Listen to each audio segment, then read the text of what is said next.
कि पार्वती मैया आ गई हैं, तो भगवान शंकर जब बहुत प्रसन्न होते हैं तो राम जी के ध्यान में चले जाते हैं, और भगवान शंकर जब बहुत दुखी होते हैं तो भी राम जी के ध्यान में चले जाते हैं, क्योंकि भक्त के पास उसके भगवान ही सब कुछ है। तो विवाह करके कैलाश आए, पार्वती मैया का कैलाश में आगमन हुआ। उन्हीं की खुशी में लोग होली का त्योहार मनाए, बहुत धूम धड़ाका हुआ, सारे लोग प्रसन्न हुए, होली मनाई गई। और शिव जी क्या किए? शिव जी होली अपने राम जी से के साथ मनाने के लिए ध्यान में बैठे। जब शिव जी ध्यान में बैठे हैं, एकदम से चिंता से निष्फिक्र होकर के, तो उनका रूप कैसा है? पार्वती माता दूर से अपने पति भगवान शंकर को देखती हैं, तो शंकर जी इतने सुंदर लग रहे हैं कि कुछ देर तक पार्वती माता दूर से देखती ही रह जाती है। जटा मुकुट सुर सरित सिर, जटाओं का मुकुट बना हुआ है, गंगा जी उस जटा से निकल रही हैं, बह रही हैं। सिर लोचन नलिन विशाल, कमल के पत्तों के समान शिव जी के बड़े बड़े बड़ी बड़ी आंखें हैं, बहुत बड़ी बड़ी आंखें। नीलकंठ लावण्य निधि, गले में नीला रंग और लावण्य निधि। लावण्य का मतलब होता है सांसारिक रूप से अगर कोई देखने में सुंदर लगे, शारीरिक रूप से देखने में सुंदर लगे, और इतना सुंदर लगे कि आंखें एकदम उन्हीं पे ठहर जाए। आज भी शिव जी का अगर अभिषेक करके श्रृंगार कर दिया जाए, कुछ न किया जाए, उनके शिवलिंग पे केवल त्रिपुंड लगा दिया जाए, तो भी महादेव जी का स्वरूप देखने में इतना सुंदर लगता है कि बड़े बड़े लोग फेल हो जाए उनके सामने। तो भगवान लावण्य निधि है, सोह बाल विधु व्याल, और माथे पे चंद्रमा सुशोभित हो रहा है। पार्वती मैया जन्मों से शंकर जी को देखी नहीं थी। सती माता के रूप में जब वह यज्ञ कुंड में भस्म हो गई, तो न जाने कितने जन्मों के बाद आज सती ही पार्वती के रूप में शिव जी को बड़े ध्यान से देख रहे हैं। जब ध्यान से देखा, किसी चीज को देखिए तो मन करता है कि देखते रहे, उसके बाद मन करेगा कि उनके पास चले जाएं। भगवान को आप देखेंगे तो मन करेगा कि जाकर के भगवान को अपने हाथों से स्पर्श करके छुए। जब तक स्पर्श करके नहीं छुएंगे, आनंद कहां? हम लोग इतने दूर दूर यात्रा करने जाते हैं, रामेश्वरम जाते हैं, जगन्नाथपुरी जाते हैं, द्वारिका जाते हैं, अयोध्या जाएंगे, शिव जी के किसी मंदिर में जाते हैं, तो सारे भगवान तो एक ही है। जो हम इस स्थान पर बैठ करके अपने घर में जिसकी सेवा पूजा कर सकते हैं, वही भगवान वैष्णो देवी में ही है, वही भगवान बद्रीनाथ में भी है, वही केदारनाथ में है। तो हम जाते क्यों हैं?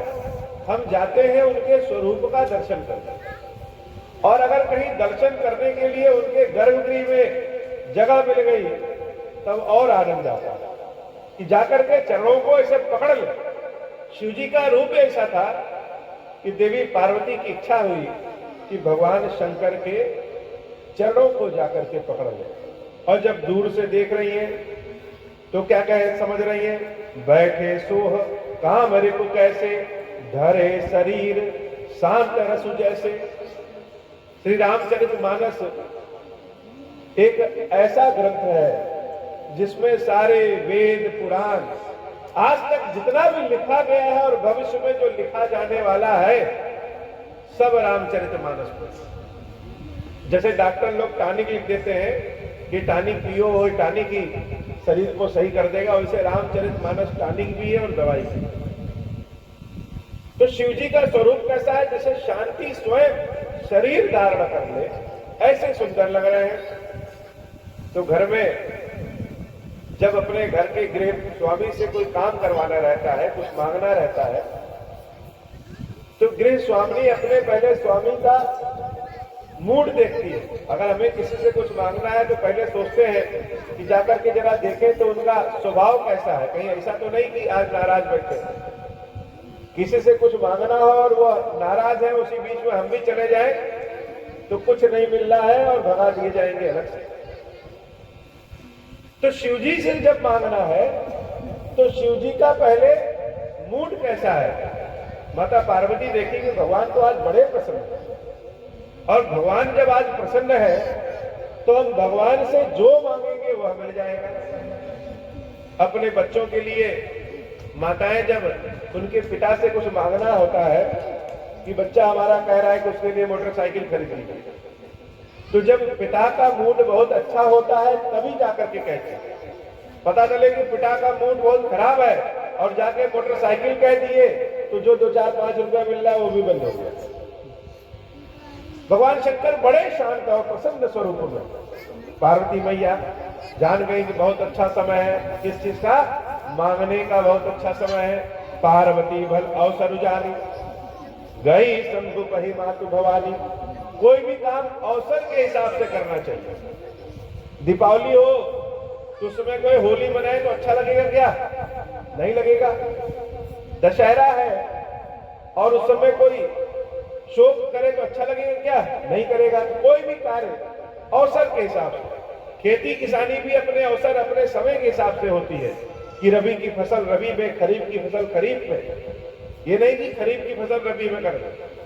तो अवसर जाना, कैसा अवसर कि कुछ पाना है तो शिव जी का इस समय बहुत ही मूड अच्छा है। और बहुत दिनों से आज तक हमने शिव जी से बात ही नहीं किया, कुछ मांगा ही नहीं। आज तो यह पति स्वरूप में हुए हैं हमारे। आज मांग ले गई पार्वती मैया, और डरते हुए जब गई कि पता नहीं भगवान अपने पास बिठाएंगे भी या दूर भगा देंगे। क्योंकि सबसे ज्यादा क्रोध कब किसी को आता है? अगर कोई व्यक्ति पूजा करने वाला है और भगवान की पूजा में बैठा है और बीच में कोई आकर के डिस्टर्ब कर रहा है तो उसको सबसे ज्यादा क्रोध आ जाता है। तो भगवान शंकर राम जी के ध्यान में बैठे हैं और अभी अभी उठे हैं, तो जरा जाएं देखें बैठाते भी हैं अपने बगल में कि नहीं बैठाते। जब पार्वती माता गई सामने बैठी तो शिवजी ने देवी पार्वती को क्या जाना? जानी प्रिया आदर अति कीना। अपनी प्रिया अपनी पत्नी जान करके और आदर। हम सबको अपनी पत्नी का, अपने पति का बहुत आदर करना चाहिए। वो हमारा आधे शरीर के हकदार, आधा भाग है। अर्धनारीश्वर स्वरूप में शिव जी पार्वती जी एक साथ प्रकट होते हैं। तो जानी प्रिया, जान गए ये हमारी प्रिया है, हमारी पत्नी है। आदर अति दीना, ज्यादा आदर दिया और बैठाया वाम भाग आसन हर दीना। अपने बाएं भाग में बैठाया। पत्नी का स्थान हमेशा अपने वाम भाग में होता, तो अपने बाएं भाग में बैठाया। पार्वती माता को वह समय याद आ गया जब वह सती के स्वरूप में थी और शंकर जी के बाएं भाग में बैठने की इच्छा की, और शिव जी ने उनको अपने समक्ष बैठाया, सामने बैठाया। क्यों? क्योंकि सती माता का शिव जी ने त्याग कर दिया। एक समय वह था जब वह बाएं भाग में बैठना चाहती थी और शिव जी ने सामने बैठाया, और आज जब डरते हुए गई सामने बैठे तो शिव जी ने बाएं भाग में बैठाया। पूर्व जन्म कथा चिताई, पिछले जन्म की कथा याद आ गई कि उस समय, अब उस समय शिव जी ने सती का त्याग क्यों किया था? क्योंकि सती ने राम पे शंका किया, राम जी पे शंका किया। तो हम अपनी गलतियों से सीखते हैं, और जो गलती से सीख जाए वो बहुत महान व्यक्ति है। गलती किससे नहीं होती? देवता से भी गलती होती है, मनुष्य से भी गलती होती है, लेकिन जो गलतियों से सीख जाए वो महान है। जो जितने बड़े पद का है उसकी गलती, छोटी सी भी गलती पूरे समाज पे बहुत भारी पड़ती है। एक छोटा व्यक्ति गलती करे तो बहुत ज्यादा असर नहीं पड़ेगा, केवल उसी पे असर पड़ेगा। लेकिन अगर भी प्रधानमंत्री से गलती हो जाए तो सारा समाज, सारा देश भुगतेगा कि नहीं भुगतेगा? तो सती अम्बा जगदम्बा थी, और अगर वह राम पे प्रश्न कर रही है, शंका कर रही है, शिव जी की बात की अवहेलना कर रही है, तो उनकी गलती का सजा सारे संसार ने भुगता, शिव जी ने भुगता। तो उस समय राम पे शंका था, इसलिए शिव जी ने सती का त्याग कर दिया। तो हम शंका का ही त्याग कर दें, जो शिव जी को प्रिय है वही हमें भी प्रिय है। तो माता गई और मन में सोच रही है कि पिछले जन्म से ज्यादा प्रेम अब इस बार शंकर जी हमको कर रहे हैं। तो जब किसी से प्रेम करिए तो वह अपने मन की बात कहने लगता है। अगर किसी से दूरी है तो मन की बात नहीं करेगा, लेकिन जब हमारा कोई प्रिय हो जाता है, बहुत दिनों से साथ रहने लगे, तो अपने मन की बात करता है। कुछ देना हो तो कह देगा, कुछ लेना हो तो कह देगा, कोई बात होगी तो कह देगा। तो पार्वती मैया समझ गई कि अब इनसे जो मांगा जाए मिल जाए। तो देवी पार्वती को संसार में किस चीज की कमी? जो दूसरों की झोली भर दे वह जगदम्बा, जिसके नाम से रिद्धि सिद्धि है, जिसके नाम से सारी संपत्तियां हैं, भला उसको किस चीज की कमी? तो वह क्या मांगेगी? और शिव जी से मांगे क्या? शिव जी से तो शिव जी से वही मांग सकते हैं जो शिव जी को देने योग्य। तो कथा जो सकल लोक हितकारी, सोई पूछन चह शैल कुमारी। देवी पार्वती वह कथा जानना चाहती है जो सिर्फ उनके लिए नहीं, सकल लोक हितकारी। जैसे माताएं जो भी काम करती हैं, जो भी भोजन बनाती हैं,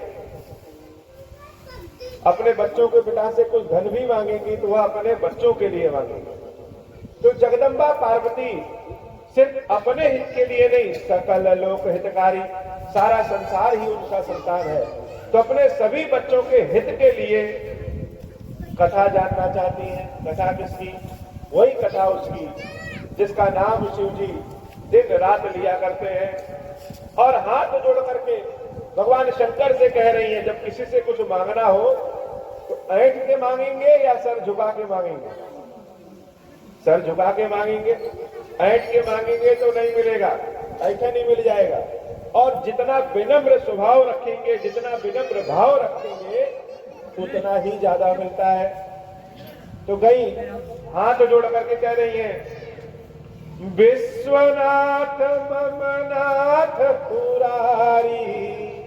हे विश्वनाथ, आप संपूर्ण विश्व के नाथ हैं, वो बात ठीक है, लेकिन यह मत भूलिएगा कि आप इस पार्वती के भी नाथ हैं। समस्त संसार के आप नाथ हैं, समस्त संसार आपका है, लेकिन यह पार्वती भी आपकी है। और लोगों के पास तो और भी लोग हैं, लेकिन इस पार्वती के पास शंकर के सिवा और कुछ भी नहीं है। तो विश्वनाथ मम नाथ पुरारी, कहने का तरीका कितना बढ़िया, मांगने का तरीका कितना बढ़िया कि आप संसार के मालिक हो भगवान। आपको न जाने कितने भक्त पुकारते हैं, हर रोज हर क्षण कोई सोना चढ़ाता है, कोई मिट्टी चढ़ाता है, कोई बेलपत्र चढ़ाता है, कोई दूध, कोई दही, कोई अपनी आस्था, कोई अपनी श्रद्धा, कोई आपसे कुर्सी मांगता है तो कोई रोटी मांगता है। सब लोग मांगते हैं। अगर हम ना मांगे, अगर हम एक लोटा ना जल चढ़ाए, तो ऐसा नहीं है कि आपकी सेवा पूजा शिव जी नहीं होगी, होगी, बहुत है। लेकिन अगर आपने मेरी ओर से मुख हटा दिया, मेरी ओर ध्यान देना छोड़ दिया, तो मेरे पास और कोई नहीं है। इसलिए विश्वनाथ, आप संसार के मालिक हैं, ममनाथ, मेरे भी नाथ हैं, पुरारी शिव जी, त्रिभुवन महिमा विदित तुम्हारी। हम नहीं, हम तो जो जानते हैं संसार, त्रिभुवन, तीनों लोग आपकी महिमा के बारे में जानता है कि शिव जी क्या है। जो कोई नहीं दे सकता है वह शंकर जी दे देते हैं। अगर कोई हमको ठगने आए अगर कोई हमको ठगने आए और हम जान जाए कि हमको ठगना चाह रहा है तो हम उसके ठगे में नहीं फंसते। लेकिन शंकर जी के पास जब कोई राक्षस आता है वरदान मांगने, तो शंकर जी तो अंतर्यामी है, वह जानते हैं कि इसको जो वरदान दे रहे हैं या अभी हम ही को भस्म करने के लिए दौड़ाएगा, फिर भी दे देते हैं। इसलिए बोलेगा वह मूर्ख नहीं है, व्यक्ति के अंदर की भावना जानने के बाद भी वह दे देते हैं, इसलिए अवधरदानी है, इसलिए महादेव है। तो आपकी महिमा सारा संसार त्रिभुवन जानता है। हम कहेंगे तो क्या कहेंगे? चर अरु अचर, जो चलता है वह भी, जो एक जगह स्थिर रहता है वो भी, मनुष्य हो, देवता हो, नाग हो, जो जिस भी जाति का हो, जिस भी धर्म का हो, कोई संसार में ऐसा नहीं है जो महादेव जी से पार हो पाए।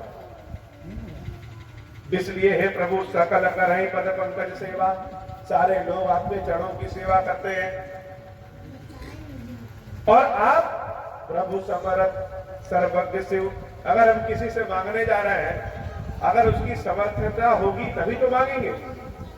किसी के घर आप गाड़ी मांगने पहुंच जाइए, उसके घर अगर गाड़ी नहीं है तो कहां से देगा, और अगर गाड़ी है और हृदय नहीं है तो भी नहीं देगा, और गाड़ी भी है हृदय भी है तभी देगा। तो हे शंकर जी, आप समर्थ हैं। जो हम आपसे मांगना चाहते हैं आप ये नहीं कह सकते हैं कि आपके पास नहीं है, और आप जानते हैं कि हम क्या मांगना चाहते हैं।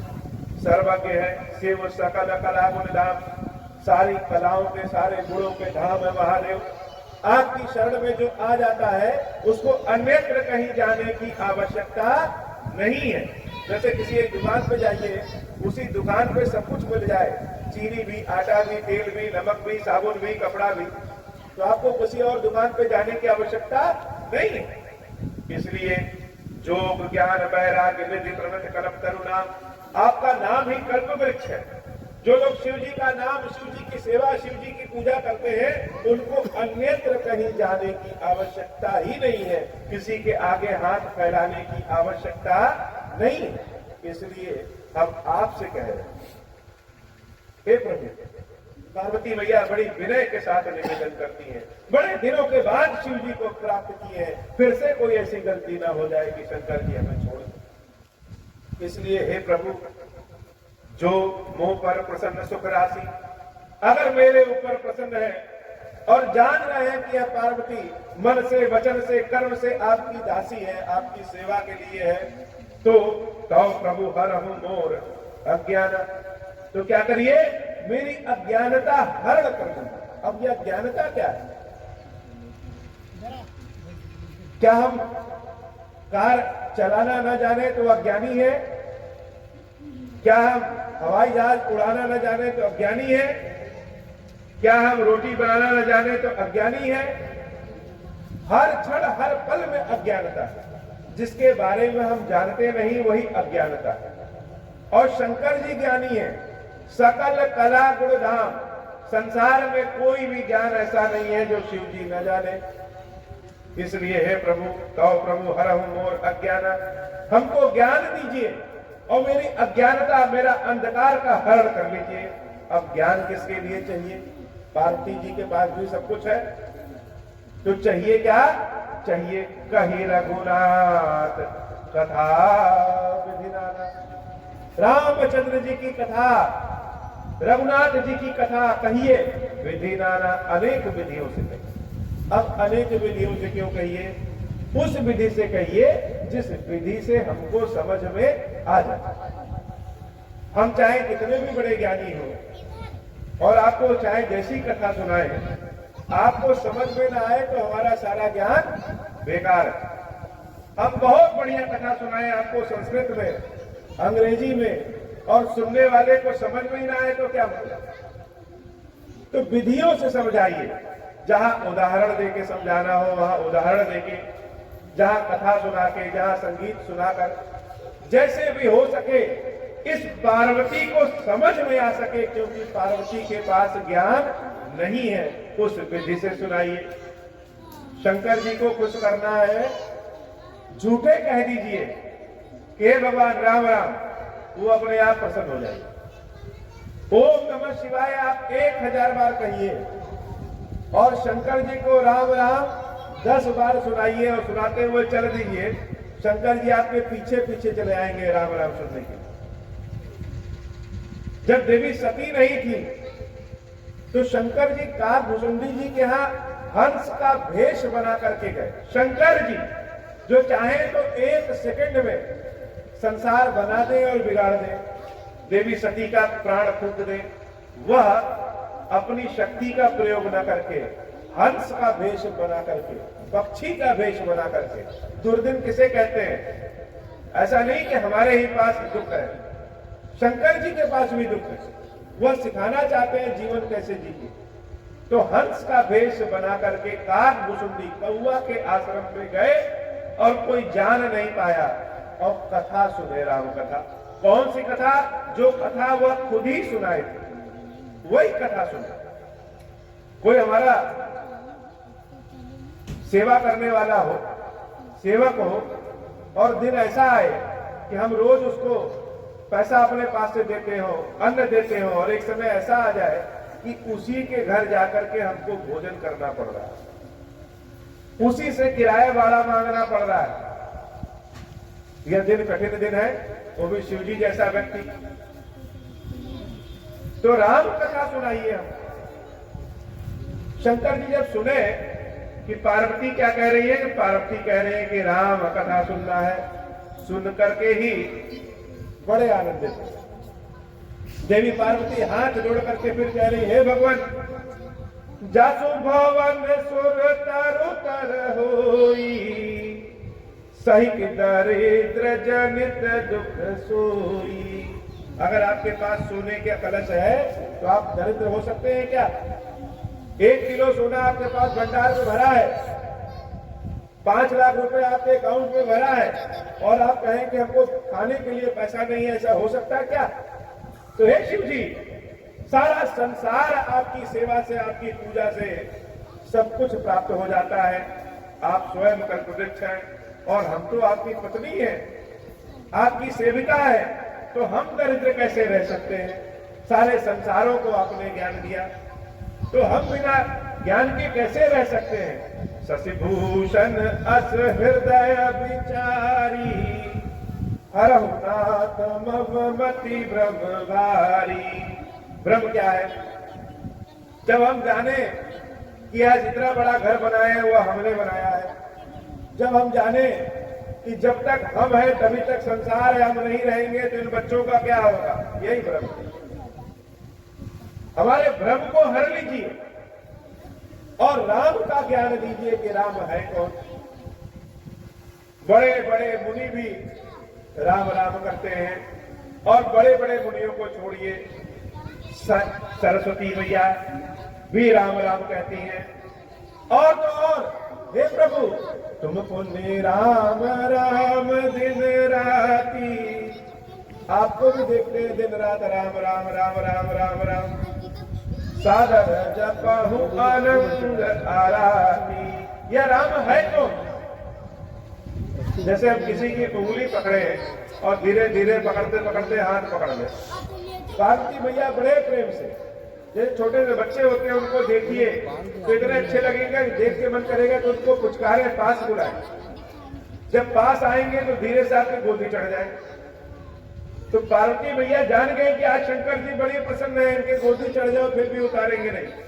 और प्रसंग राम का है, राम के प्रसंग वालों को तो शिव जी कभी गोदी से नहीं उतारते। तो हे प्रभु राम सो अवध नृपति सुत सोई। राम है कौन? अयोध्या के राजा दशरथ ही राम है, या वो राम कोई और है? और आप जिसको राम राम कहते हैं वह राम कोई और है कौन? जौ नृप तनयत ब्रह्मा किमि नारी विरापति घोरी। मैं तो स्त्री हूं, वैसे मेरे पास दिमाग कम है। अगर ब्रह्म ही राम है तो राम जन्म क्यों लिए? धीरे धीरे करके अपने मन की सारी बात पार्वती मैया कह करके पूछ दे रही है कि अगर ब्रह्म ही राम है जव अनीह व्यापक विभु कोई, कहूँ मुझाई नाथ कोई सोई। तुमको समझा करके कहीं उस विधि से बताइए कि हमको समझ में आ जाए। हे प्रभु, हम इस धरती पे अपने मस्तक को बार बार पटक रहे हैं, कृपा करिए, मेरी गलतियों को आशुतोष क्षमा करिए, थोड़े से में आप प्रसन्न होने वाले हैं। हे आशुतोष, मुझे बताइए कि राम कौन है। मेरे प्रश्न का उत्तर दीजिए और वह भी दीजिए जो प्रश्न हमने पूछा नहीं। आप कौन सा प्रश्न पूछ सकते हैं जिसके बारे में आप जानेंगे? जिसके बारे में जानेंगे ही नहीं उसका प्रश्न कैसे पूछ सकते हैं? तो प्रश्न पूछने वाले का प्रश्न ही उसके दिमाग में क्या चल रहा है यह बता देता है। प्रश्न पूछने वाले का भाव बता देता है कि यह प्रश्न क्या है और इस व्यक्ति का भाव क्या है। कोई यहां पे अगर हमसे प्रश्न पूछे कि विराट कोहली इस बार खेलेंगे कि नहीं खेलेंगे, इसका मतलब कि वह खेल प्रेमी है। कोई हमसे प्रश्न पूछे कि रामचंद्र जी जब वनवास गए तो चित्रकूट में सबसे पहले किसके पास गए, इसका मतलब कि वह राम प्रेमी है। तो हे प्रभु, जो हम जानते हैं वह तो पूछ रहे हैं, लेकिन बहुत सी ऐसी बात है जो हम जानते ही नहीं। और आप सोचेंगे इस पार्वती को तो कुछ पता नहीं है, दाएं बाएं कहीं भी घुमा दीजिए घूम जाएगी। तो हे प्रभु, जो जो नहीं जानते हैं उसके बारे में भी बताइए, सब कुछ बताइए। इसलिए बंदऊ पद धरि धरनि सिरु, विनय करऊ कर जोरी। जगदम्बा पार्वती हाथ जोड़ती है, विनय करती है और अपने शीश को धरती पे बार बार पटकती है। वर्णहु रघुबर विशद जसु, श्रुति सिद्धांत निचोरी। रघुनाथ जी के बारे में बताइए, क्या श्रुतियों को सिद्धांतों को निचोड़ करके बताइए। आम भी खाना है, पपीता भी खाना है, सेब भी खाना है, कितना खाएंगे? हो सकता है ना खा पाए।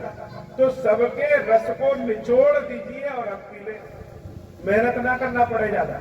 ऐसी कृपा करिए। क्यों? क्योंकि बैठे किसके सामने है? बैठे शंकर जी के सामने। उनके लिए संसार में कुछ भी असंभव नहीं है, इसलिए कृपा करिए। पुनि प्रभु कहूँ राम अवतारा, राम जी क्यों अवतार लिए यह बताइए।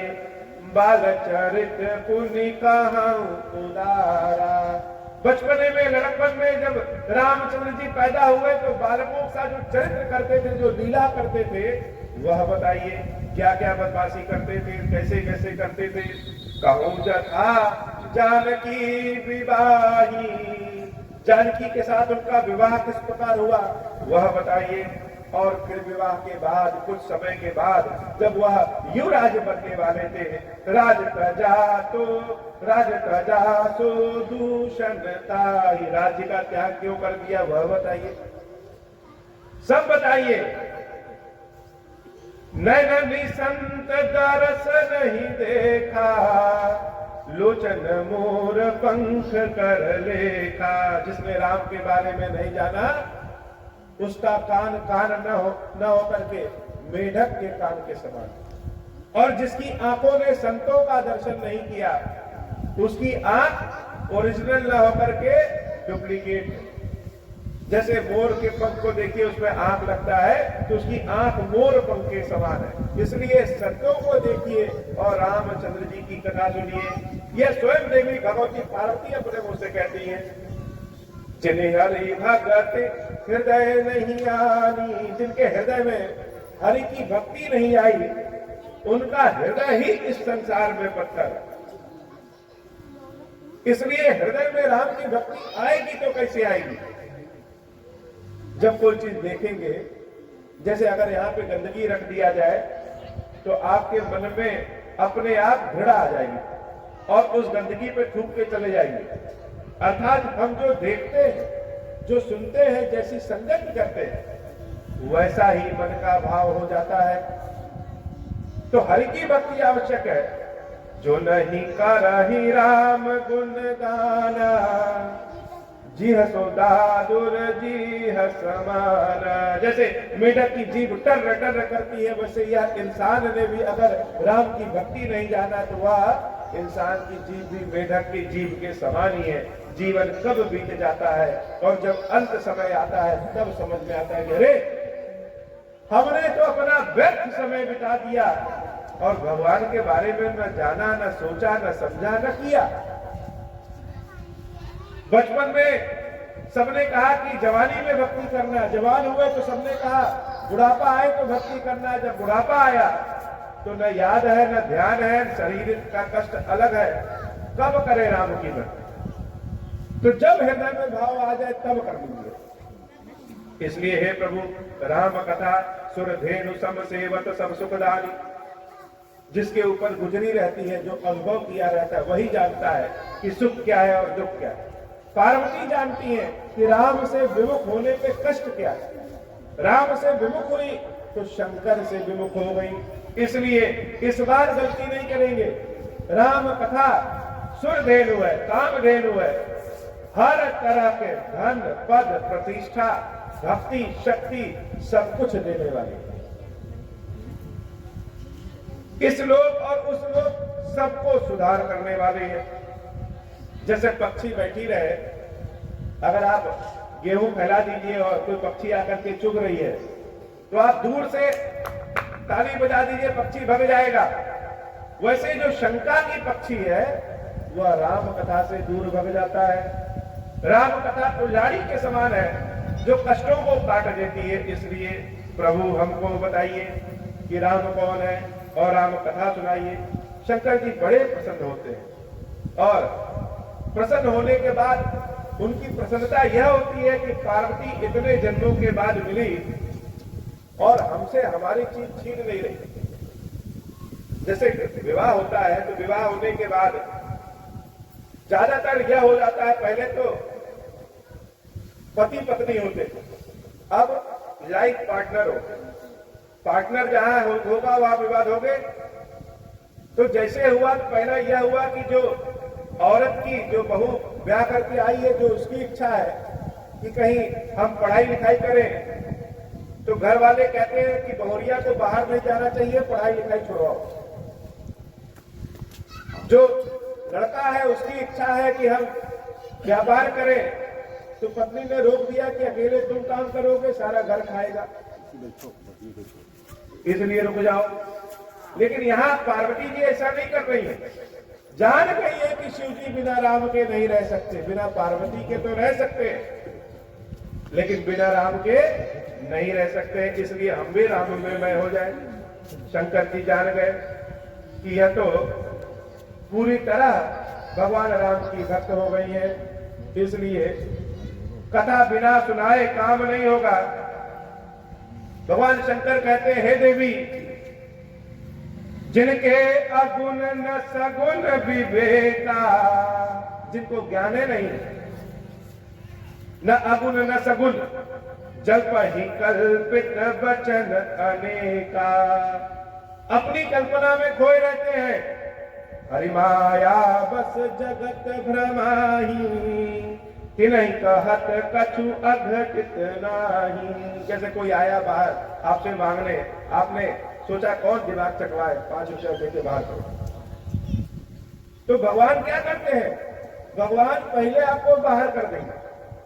आप शिव जी की शरण में जाएंगे, देखेंगे शिव जी के आप रोज आ रहे हैं, तो लाओ इसको 5 लाख रुपया दे दें। 5 लाख रुपया दे देंगे, आप अपने काम धाम में व्यस्त, शिव जी को गए भूल। और शंकर जी यही चाहते हैं कि जितने लोग हमसे दूर रहे उतने बढ़िया। और नहीं माने तो कहेंगे लाओ इसको बड़ा सा घर और गाड़ी दे दो। घर और गाड़ी दे दिया, व्यापार दे दिया, अपने व्यापार में मस्त। नहीं माने, फिर भी पहुंच रहे शिव जी के पास, तब कहेंगे ऐसे नहीं मानेगा, लाओ इसको जरा कष्ट दे दो। कष्ट दे दिए, 10 बार गए और कष्ट पाए, तब कहेंगे लो हम तो सारे उपाय कर लिए, शंकर जी के पास गए, यह तो सब फर्जी लिखा है कि शंकर जी अवगढ़दानी, यह कुछ नहीं होंगे। तब आप पहुंचेंगे कहां? साईं बाबा के और कहीं पहुंचेंगे। और किसी मालिक के यहां देखा जाएंगे। बस यही तो भगवान चाहते हैं कि आप माया में भटकिए, और अगर उस दुख के बाद भी आप नहीं हटे कि भगवान रोटी अगर आपने छीना है तो दिया भी तो आपने ही, इतने साल सुख में रहे तो दुख में भी तो आप ही देखेंगे। अब हम आपको घी का दीपक नहीं जला पा रहे हैं तो हम तेले के जलाएंगे, जो हमारे पास है वो देंगे, जो तुम्हारे पास है वो तुम दो, तब भी नहीं हटे। तब भगवान जब अपनी भक्ति देते हैं तो जैसे नाग को भी अपने गले में लपेट लेते हैं। अवगुणी है नाग, दूसरों को डस लेता है, उसके बाद भी लोग उसको देखेंगे तो पहले भोले बाबा का नाम लेंगे। और शंकर जी एक बार इसको छू दिए, वह स्वयं शिव जी के समान हो जाता है। रावण कहा, हे भगवान, हम एक मुंह से आपकी इतनी प्रशंसा किए, आरती गाए, तो इतनी ताकत हो गई हमारे पास, ऐसा कृपा करिए कि हमारे और मुंह दे दीजिए, तो जितने मुंह रहेंगे उतना ही हम आपकी आरती गाएंगे। तो कोई भी मालिक अपने से ज्यादा अपने स्वामी को, अपने सेवक को नहीं देता है। शंकर जी कहे मेरे पास 5 मुख है, हम तुमको 10 देते हैं, और रावण को 10 दे दिया। रावण 10 मुख से जब शिव जी की महिमा गाना शुरू किया, इतनी ताकत पाया कि स्वयं नारायण को आना पड़ा। तो शंकर जी ऐसे हैं कि देवी कह रहे हैं सगुन नहीं अगुन नहीं नहीं कछु भेदा, जो ब्रह्म राम है वही दशरथ के पुत्र राम है, दोनों में कोई भेद नहीं है। अगुन अरूप अलग अज जोई, भगत प्रेम बस सगुन सोई। जो चारों ओर निराकार स्वरूप में है, जो दिखता नहीं है, वही भक्त की इच्छा से सगुण स्वरूप में हो जाता है। और मंगल भवन अमंगलहारी, द्रवहु सो दशरथ अजर बिहारी। जो मंगल करता है, अमंगलों का नाश करता है, वही मेरे राम द्रवहु सो दशरथ। दशरथ जी के आंगन में खेल रहे हैं, तो मेरे राम में और दशरथ के पुत्र राम में कोई भेद नहीं है। जो है वही है। वह क्या है? राम सच्चिदानंद दिनेशा, सदा चित आनंद रहने वाले सूर्य हैं। वह कभी अस्त नहीं होते, नहीं तह मोह विशाल अवलेशा, कोई उनको ढक नहीं सकता। सहज प्रकाश रूप भगवान शिव जी भगवान के स्वरूप को बताए। हम लोग शिव जी के शिवलिंग को ज्योतिर्लिंग कहते हैं। काशी विश्वनाथ जी ज्योतिर्लिंग है। क्यों? ज्योतिर मतलब प्रकाश, लिंग प्रकाश का लिंग।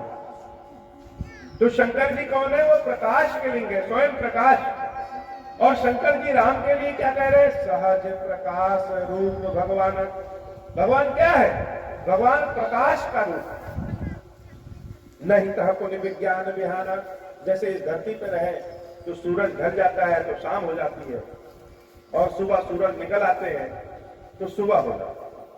लेकिन जब आप इस धरती के ऊपर आसमान में और ऊपर अंतरिक्ष में पहुंच जाइए तो न सूरज ढलता है और न अस्त होता है, क्योंकि सूरज तो एक जगह है।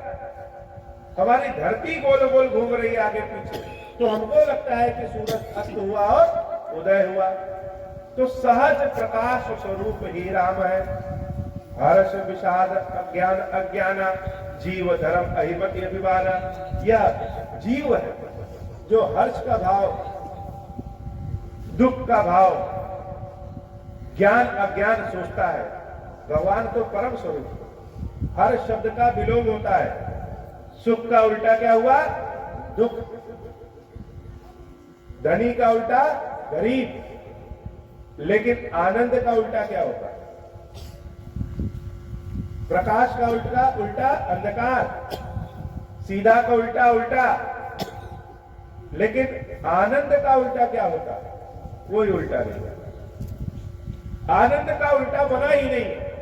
और भगवान क्या है? भगवान सच्चिदानंद है। सतचित आनंद, सदैव आनंद स्वरूप में जो है वही राम। पुरुष प्रसिद्ध प्रकाश निधि प्रकट परावरनाथ, वही प्रकाश निधि दशरथ जी के पुत्र के स्वरूप में रघुकुल मणि मम स्वामी सोई कहि शिव नहायो मान। हाथ जोड़ लिया शंकर जी ने कि वही राम जो परम प्रसिद्ध प्रकाश स्वरूप है, वही रघुकुल में दशरथ के पुत्र के स्वरूप में जन्म लिए हैं और नाम लेते ही शीश झुका देते हैं। तो शंकर जी जिसके सामने शीश झुका दे वही संसार में सत्य है। और शंकर जी की अवहेलना जिसने किया वह राम जी की भक्ति प्राप्त नहीं कर सकता, और जिसने राम जी की अवहेलना किया वह शंकर जी की भक्ति प्राप्त नहीं कर पाया। एक बार की बात है कि एक व्यक्ति अयोध्या में जन्म लिया। जब अयोध्या में जन्म लिया, अयोध्या यह हम लोग का जो क्षेत्र है सब अवध क्षेत्र में ही आता है। यहां जन्म लेना ही बड़ी भारा पुण्य है। जैसे कहीं आप जाइए और आपकी गाड़ी पे यूपी 32 का नंबर लिखा रहे तो पुलिस वाले जल्दी रोकते नहीं। यहां जन्म लेना ही बड़ा भारी।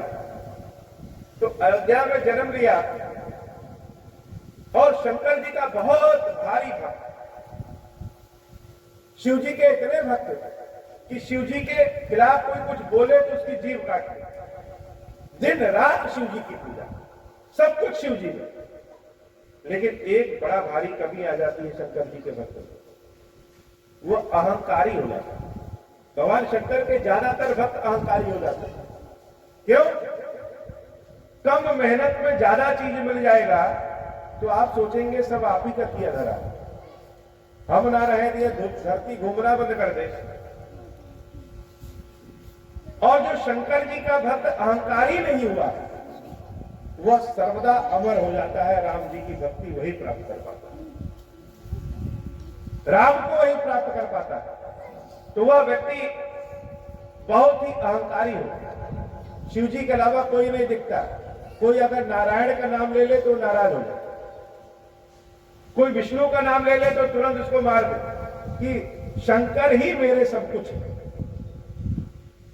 तो समय बीता और अयोध्या में अकाल पड़ गया, घोर अकाल। इतना अकाल पड़ा कि खाने पीने के लिए कहीं नहीं मिला। तो वह अयोध्या के क्षेत्र को छोड़ के चला गया महाकाल की शरण में, उज्जैन।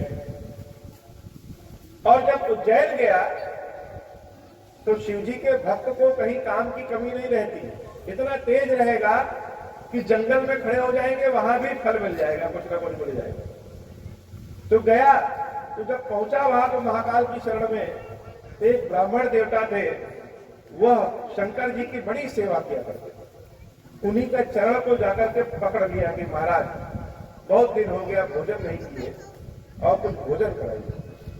ब्राह्मण देवता बड़े हृदय से उचित उन्होंने भोजन भी कराया।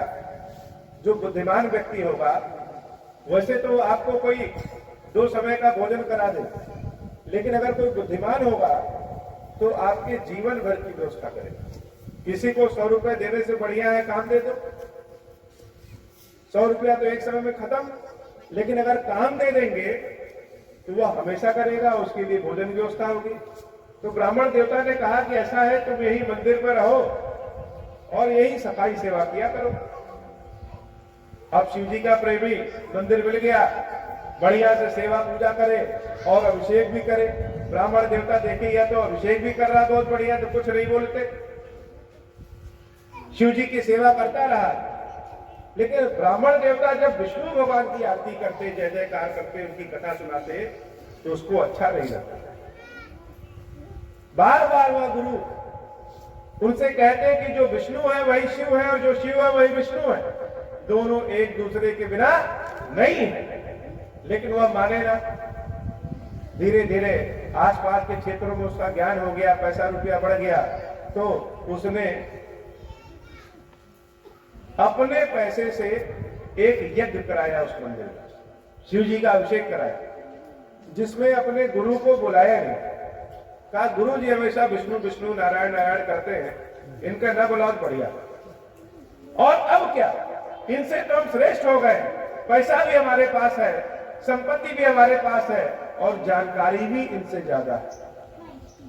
ये बैठ के खाली राम राम नारायण नारायण करते हैं और हम पंचाक्षरी मंत्र का ध्यान करते हैं, अनेक विधियों से शिव जी का अभिषेक करते हैं, तो नहीं बुलाया।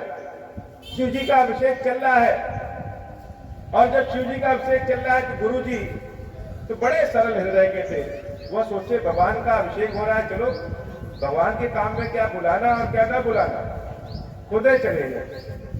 जब गए तो वह व्यक्ति उस अपने गुरु को देख करके बस टेढ़ी आंखों से देखा, ये कहां से चले आए। आगे तो ठीक है, कम से कम देखे तो हमारे पास क्या है, जीवन भर ये यही किए और एक कोठरी नहीं बनवा पाए, और आज देखो हम कितना बड़ा यज्ञ कर रहे हैं। बाबा कहते हैं देवी, जो नीच होता है वो अपने स्वामी, अपने को आश्रय देने वाले को ही सबसे पहले नीचे दिखाता है। जैसे धूल है वो जमीन पे सबके पांव के नीचे पड़ रही है, लेकिन जब आप बहुत तेजी से जाएंगे तो धूल उड़ करके जिसने उस धूल को आसमान में उड़ाया उसी के आंख में पहले घुसा। तो अपने गुरु को देख करके वह खड़ा नहीं, ऐठन में बैठा रहा। सब कुछ भगवान शंकर से बर्दाश्त है, लेकिन शंकर जी अपने गुरु की अवहेलना और रामचंद्र जी की अवहेलना झेल नहीं पाते। भगवान शंकर बहुत तेजी से क्रोध करते हुए प्रकट हुए और कह रहे, मूर्ख, तुम्हारे गुरु इतने सरल चित्त के हैं और तुम इनका अपमान कर रहे हो। मेरे भक्त हो तो क्या हुआ, जो विष्णु का नहीं है, जो अपने गुरु का नहीं है, वह मेरा भी नहीं है। इसलिए आज मैं तुमको श्राप दूंगा, और श्राप नहीं दिया तो नीति हमारी भ्रष्ट हो जाएगी। इसलिए हम तुमको श्राप दे रहे हैं कि जाओ 1000 जन्मों तक तड़पते रहो, तरसते रहो। भयंकर श्राप दिया। गुरुदेव जब देखे भगवान शंकर को इतने क्रोध में श्राप दे रहे हैं, जा करके उनके चरणों को पकड़ लिए और पकड़ करके विनती कर रहे हैं, नमामि शमीशान निर्वाण रूपम विभुम व्यापकम ब्रह्म वेद स्वरूपम निजम निर्गुणम निर्विकल्पम निरूपम। कि हे प्रभु आप प्रसन्न होइए और इस पे क्रोध न करिए। निजम, मेरे हृदय में जो भगवान का वास है वही आप प्रकट हैं, और हमने जीवन में अगर कोई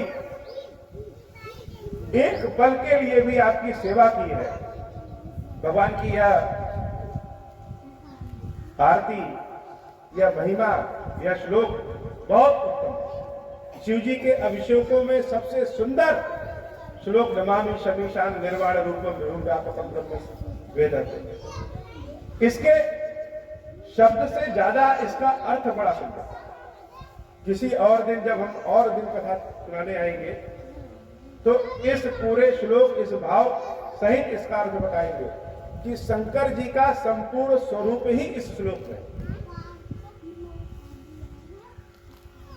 तो चरणों को पकड़ लिया और चरणों को पकड़ के कहा, हे प्रभु क्षमा करिए इसको, यह मेरा शिष्य है, इसको क्षमा करिए। शंकर जी कहे, हे मूर्ख, देख तुम्हारा गुरु कितना अच्छा है, तुमने इसका अपमान किया और यह तुम्हारे लिए स्वयं क्षमा मांगा।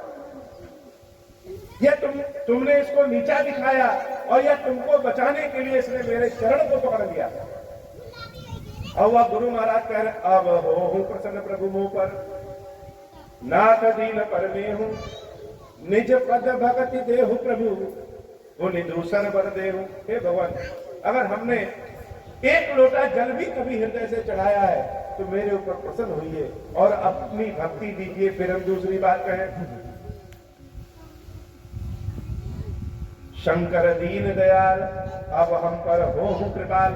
शंकर आप स्वयं दीन दयाल, आपका नाम ही दीन है, दीनानाथ है, और मेरे ऊपर अगर प्रसन्न है तो कृपा करिए, इसको क्षमा करो। भगवान शंकर कहे कि मेरी कही हुई वाणी वापस नहीं हो सकती है, लेकिन तुम्हारी यह सहृदयता देख करके हम इसको क्षमा कर रहे हैं। 1000 जन्म तो यह लेगा, अच्छा, हम सब लोग जितने लोग जिंदा हैं वह मरने के नाम से डरते हैं ना, लेकिन किसी ने मृत्यु देखा है क्या? तो डरते क्यों? जो देखे ही नहीं है, उस जो अनुभव ही नहीं किया है। जैसे कहें कि करंट मार देगा तो आपको करंट मारा होगा, आप समझ रहे हैं कि करंट क्या होता है, भगेंगे। लेकिन हम में से कोई आज तक मरा ही नहीं है, तो मरने से डरते क्यों? क्योंकि मृत्यु का कष्ट इतना भारी कष्ट होता है। हम इस जन्म में नहीं मरे हैं, लेकिन न जाने कितने जन्म लिए हैं और हर जन्म में मरते आए हैं, और मृत्यु के उस कष्ट का अनुभव आज तक हमको याद है। गाय का बछड़ा पैदा होते ही चलने लगता है, कैसे? कई जन्मों से चलने की प्रक्रिया में। अमिताभ बच्चन जी इतनी बढ़िया एक्टिंग करते हैं, हम लोग नहीं कर पाते, क्यों? कई जन्मों से वह अभिनय का प्रैक्टिस कर रहे हैं, इस जन्म में आगे आए हैं। तो मृत्यु का कष्ट बहुत भारी कष्ट है, और शंकर जी की कृपा मृत्यु के कष्ट को कम कर देती है। बड़े बड़े संत महात्मा लोग कहते हैं भगवान की सेवा पूजा करते हैं, किए तो क्या किए ये कि जब उनकी मृत्यु होती है तब वो होश में रहते हैं और मुंह से कहते हैं राम राम राम। मरते समय जो भाव मन में रहेगा अगला जन्म भी वैसा होगा। तो 1000 जन्म तो यह लेगा, लेकिन इसको मरते समय कष्ट नहीं होगा और जन्म लेते समय भी कष्ट नहीं। एक बच्चा जो मां के पेट में रहता है, इतनी छोटी सी जगह में है, कितना कष्ट होगा उसको। और जब धरती पे आता है, अंदर गर्म और बाहर ठंडा, रोना शुरू कर देता है। तो जन्म लेते समय भी कष्ट होता है और मृत्यु होते समय भी कष्ट होता है। यह कष्ट इतना भारी है कि जन्मों जन्मों में हमारी मृत्यु होती आई है और हम उसके दर्द को अभी भी भूल नहीं पाते हैं, इसलिए मरने से डरते हैं। अगर मरने का कष्ट ना हो तो आज रोटी जली मिल गई, इस गुस्से में हम जाके मर जाए। हर व्यक्ति मरने के लिए तैयार है, लेकिन मरने का कष्ट उसको मरने नहीं देते। यह जन्म तो लेगा, लेकिन जन्म लेते समय और मरते समय इसको कष्ट नहीं होगा। जैसे हम पुराने कपड़े को निकाल करके नया कपड़ा पहन लेते हैं, वैसे यह पुराने शरीर को निकाल करके नया शरीर धारण कर लेगा। यह होगा। दूसरा, जैसे हम लोगों का ज्ञान पिछले जन्म का गायब हो जाता है, इसको पिछले जन्म का ज्ञान कभी भी गायब नहीं होगा। तीसरा, जन्म जन्म लेते लेते यह राम की भक्ति प्राप्त करेगा। चौथा, अगर हमको कहीं भी आने जाने का हमारा टिकट फ्री हो, मोटरसाइकिल कार में हमें डीजल पेट्रोल मिलता रहे, तो कहीं आना जाना मुश्किल है? कहीं नहीं। तो शंकर जी ने उस व्यक्ति को टिकट फ्री कर दिया कि जहां भी इसके जाने की इच्छा होगी, कोई रोकने टोकने वाला नहीं है। ये कहीं भी आ जा सकता है। मन करे कैलाश पहुंच जाए, मन करे अयोध्या पहुंच जाए, मन करे पहाड़ पहुंच जाए, मन करे चंद्रमा पर पहुंच जाए। तो शिव जी जब नाराज होते हैं तो नाराज होने वाले व्यक्ति पे भी ऐसी भारी कृपा कर देते हैं कि जीवन उसका संवर जाता है। जैसे हम अपने बच्चे को किसी को मार दें तो बाद में कष्ट होता है, बेचारे को मार भी कर देंगे, तो उसको धीरे से चाकू में पकड़ा दे और बेटा दे। यह शंकर जी की महिमा। वह व्यक्ति भगवान के चरणों को पकड़ा, अपने गुरु के चरणों को पकड़ा कि हमको क्षमा करिए महाराज, बहुत भारी गलती है। और विंध्याचल के जंगलों में एक बहुत भारी पेड़ के खो में वह फिर से जन्म लिया, अजगर बन। अजगर बन के जन्म लिया, फिर मर गया, नया जन्म लिया, फिर मर गया, नया जन्म लिया, फिर मर गया, नया जन्म लिया। करते करते करते करते 1000वीं बार वह मनुष्य का जन्म लिया। और जब मनुष्य का जन्म लिया तो उसके माता पिता कहे पढ़ो पढ़ो पढ़ो, लेकिन वो तो 1000 सालों से राम राम राम राम कर रहा है। अच्छा। इस मंदिर उस मंदिर, यहाँ कथा वहां कथा, हर जगह। जब 14 वर्ष की अवस्था में हुआ तो उसके माता पिता भी गुजर गए। अब हुआ उसका टिकट और फ्री हो गया। वह व्यक्ति ही काकभुसुंडी के नाम से प्रसिद्ध। यह काकभुसुंडी जी की कथा और यह कथा कलयुग से शुरू होती। काकभुसुंडी जी ने स्वयं कहा कि मैं कलयुग में अयोध्या में जन्म लिया था और कलयुग में शुरू होते होते यह त्रेता द्वापर में भी पहुंच गए। आज भी काकभुसुंडी जी कथा सुनाते हैं तो स्वयं शंकर जी उस काकभुसुंडी जिसको श्राप दिए रहते हैं उनके यहां जाकर के हंस के वेश में राम कथा सुनते। तो हे देवी, राम में कोई अंतर नहीं, जो निराकार है वही साकार। अब राम जन्म क्यों लिए? मानस की कथा बड़ी सुंदर कथा है, हर प्रसंग बड़ा सुंदर। और मानस की कथा के एक एक प्रसंग को अगर बहुत शार्ट करके सुना जाए कम से कम 6-7 दिन की कथा। आज हम लोग एक दूसरी कथा पे हैं तो अपने रास्ते से भटकेंगे नहीं, और भटकेंगे भी तो रामे जी में भटकेंगे। तो हे देवी, राम ने अवतार क्यों लिया? इसके तो अनेक कारण हैं और जितने भी कारण, जितने भी लोगों ने कथाएं सुनाई है सब सही, लेकिन हम एक दो कारण कुछ आपको बता रहे हैं देवी कि राम अवतार क्यों लिए। तो एक बार की बात है कि महाराज मनु जब अपने राज्य का राजपाट कर रहे थे तो करते करते करते करते यह ध्यान आया कि बहुत दिन हो गए, हमारी अवस्था भी बीतने वाली है और हम राजकाज में लग गए। भगवान का तो कभी कोई ध्यान ही नहीं किया। जिसने यह सूरज बनाया, चांद बनाया, पृथ्वी बनाया, उस भगवान के बारे में तो हम कभी सोचे ही नहीं। तो अपने राजपाट को तुरंत त्याग दिया, अपने बच्चों को दे दिया और अपनी पत्नी देवी शतरूपा के साथ चले आए नैमिषारण्य। नैमिषारण्य में गोमती नदी में गोमती मैया में स्नान किए। बहुत सारे साधु संत भी जब सुने कि राजा स्वयं सन्यासी हो गए तो और प्रसन्न हो गए कि अगर राजा अपना राज भोग करके सन्यासी हो जा रहा है तो राजा तो कोई बहुत बड़ा ही। छोड़ने का किसको मन करता है? छोड़ना कोई नहीं चाहता, लेकिन महाराज मनु संपूर्ण राज्य को छोड़ दिए। तो अब क्या करेंगे? तो भगवान की सेवा पूजा करेंगे। तो जब भगवान की सेवा पूजा किए तो उनके मन में इच्छा आई कि जब हम मूर्ति की और इनके स्वरूप की सेवा पूजा कर रहे हैं, इतना सुंदर लग रहा है या इतने सुंदर है, तो भगवान ओरिजिनल में कितने सुंदर है। हमारा मन बढ़ते जाता है।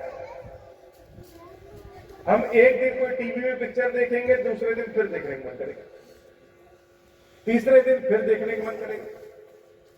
और अगर यह मन राम में बढ़ने लगे तो हम भी बढ़ने लगे। तो भगवान कितने सुंदर होंगे, तो लाभ भगवान से मिला जाए, सीधे डायरेक्ट। अब भगवान से मिले तो कैसे मिले? कहां है भगवान, किस रूप में मिलेंगे, अब यह पते नहीं। तो पता कौन बताने वाला है? शंकर जी ही ज्ञान स्वरूप है। पहले शंकर जी की सेवा उन्होंने की। शंकर जी प्रकट हुए, कहे बचाओ बताओ, तो उन्होंने कहा कि हमको भगवान से मिलना है। शंकर जी कहे भगवान तो हम ही, किससे मिलना है? भगवान के किस रूप से मिलना है? सब तो भगवान का रूप है। तो महाराज मनु बड़े चतुर हैं, वो कह रहे हे प्रभु, भगवान का जो स्वरूप आपके हृदय में है हमें उस भगवान से मिलना है। अब शिव जी के जो हृदय में है वह तो सत्य ही होगा, असत्य हो ही नहीं सकता। शंकर भगवान बड़े प्रसन्न हुए और उनको वरदान दिए कि जाओ, तुम्हें मेरे हृदय में जो प्रभु निवास करते हैं उनसे मिलने का अनुभव होगा। महाराज मनु और देवी शतरूपा वही सेवा पूजा में बैठ गए। पहले सुबह शाम भोजन करते थे, फिर ध्यान में आया सुबह उठ के भोजन बनाते हैं, समय बहुत बीत जाता है, अब एक ही समय भोजन करेंगे, दिन रात भगवान का नाम। फिर ध्यान में आया शाम को भी भोजन बनाते हैं, समय बीतता है, कपड़ा भी धुलना पड़ता है। यह सब काम छोड़ो और 24 घंटे भगवान का ध्यान। खाना पीना छोड़ दिया, शरीर एकदम गल के एकदम पतली हड्डी हो गई। बहुत समय बीता। जब भी आपको भगवान से मिलने की इच्छा होगी, आप भगवान तक भले न पहुंच पाए, लेकिन भगवान आप तक पहुंच जाए। यही विश्वास भक्तों का इस संसार को जीवित रखा है। तो भगवान प्रकट हुए और प्रकट होकर के आए। मनु महाराज शतरूपा देवी ध्यान में है और भगवान प्रकट होकर के कह रहे, हे मनु आंखें खोलो। जब यह बोले तो कान में निर्मल वाणी जब महाराज मनु और देवी शतरूपा के गई, तो शरीर में जैसे अमृत चला गया और ऐसा लगा कि महाराज मनु और देवी शतरूपा अभी अभी नहा धो करके राजपाट करके तुरंत बैठे। सामने देखे भगवान का स्वरूप है। जैसे एक डंडे को छोड़ दिया जाए तो वह गिर पड़ता है, ईश्वर के स्वरूप को देख करके महाराज मनु भगवान के श्री चरणों में गिर पड़े। छोड़ ही नहीं रहे हैं पैर। भगवान कह रहे हैं वरदान मांगो। अब यह तो हम सोचे ही नहीं थे कि भगवान कभी प्रकट होंगे तो उनसे मांगा भी जाता है। यह जानते ही नहीं। यह तो आज भगवान कह रहे हैं वरदान मांगो, तो क्या वरदान मांगो? धन संपत्ति का भोग कर चुके, ऐश्वर्य का भोग कर चुके, और यह सब आज है कल नहीं रहेगी। चाहे कितनी भी धन संपत्ति हो, शरीर नहीं रहेगा तो कुछ भी नहीं है। तो मांगे क्या? आपके सामने अगर अभी भगवान प्रकट हो जाए और आपसे कहें कि मांगो, विश्वास करिए आप मांग नहीं पाएंगे। मन में भले सोचते हो कि भगवान मिल जाए तो हमारी नौकरी लग जाए, बच्चे की नौकरी लग जाए, 1 करोड़ रुपया हमको मिल जाए कहीं गिरा पड़ा, लेकिन भगवान आ जाएंगे तो मांग नहीं पाएंगे। क्यों नहीं मांग पाएंगे? क्योंकि लालच बढ़ जाती है। 1 करोड़ तो मन में सोचे हैं, और जब देने वाला आ गया कि तो 1 लाख करोड़ दे सकता है, तो इससे 1 करोड़ क्यों मांगा? क्यों मांगा? सीधे कुबेर को ही मांग ले कि हमारे जेब में रहे। कुबेर भी उसके सामने छोटा है, तो क्या मांगे?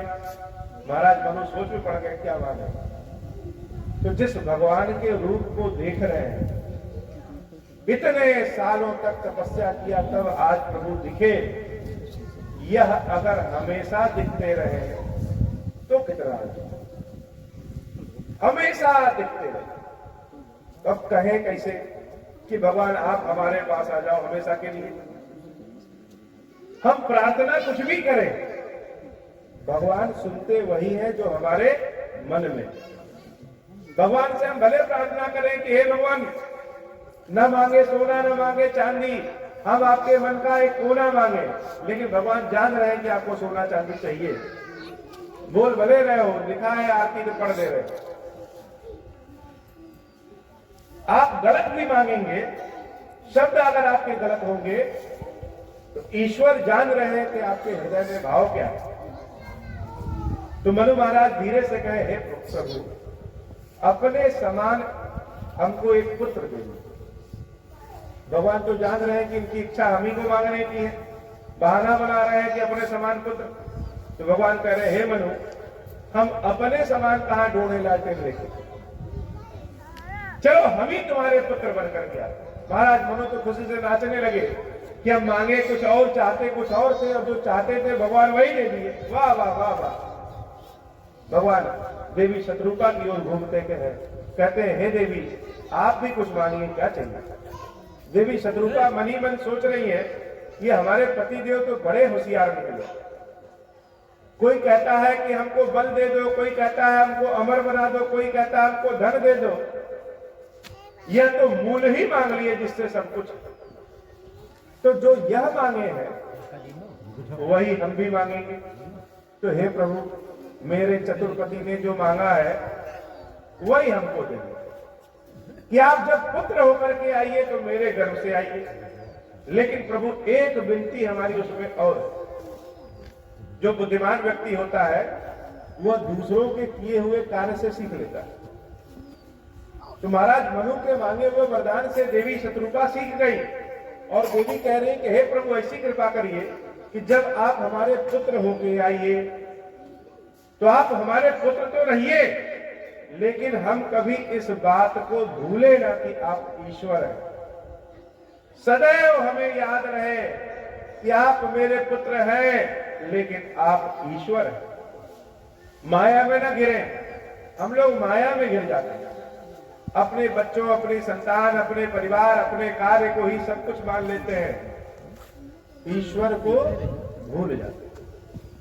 देवी शत्रुपा ने कहा, हे देवी, जैसी तुम्हारी रुचि है, जो तुम चाहती हो वह हमने तुमको दिया। हे मैया, पहली बार माता कहकर के संबोधन किया कि जो तुम चाहती हो सब दिया, जो तुमने कहा नहीं है वो भी दे दिया, जो तुम चाहती हो।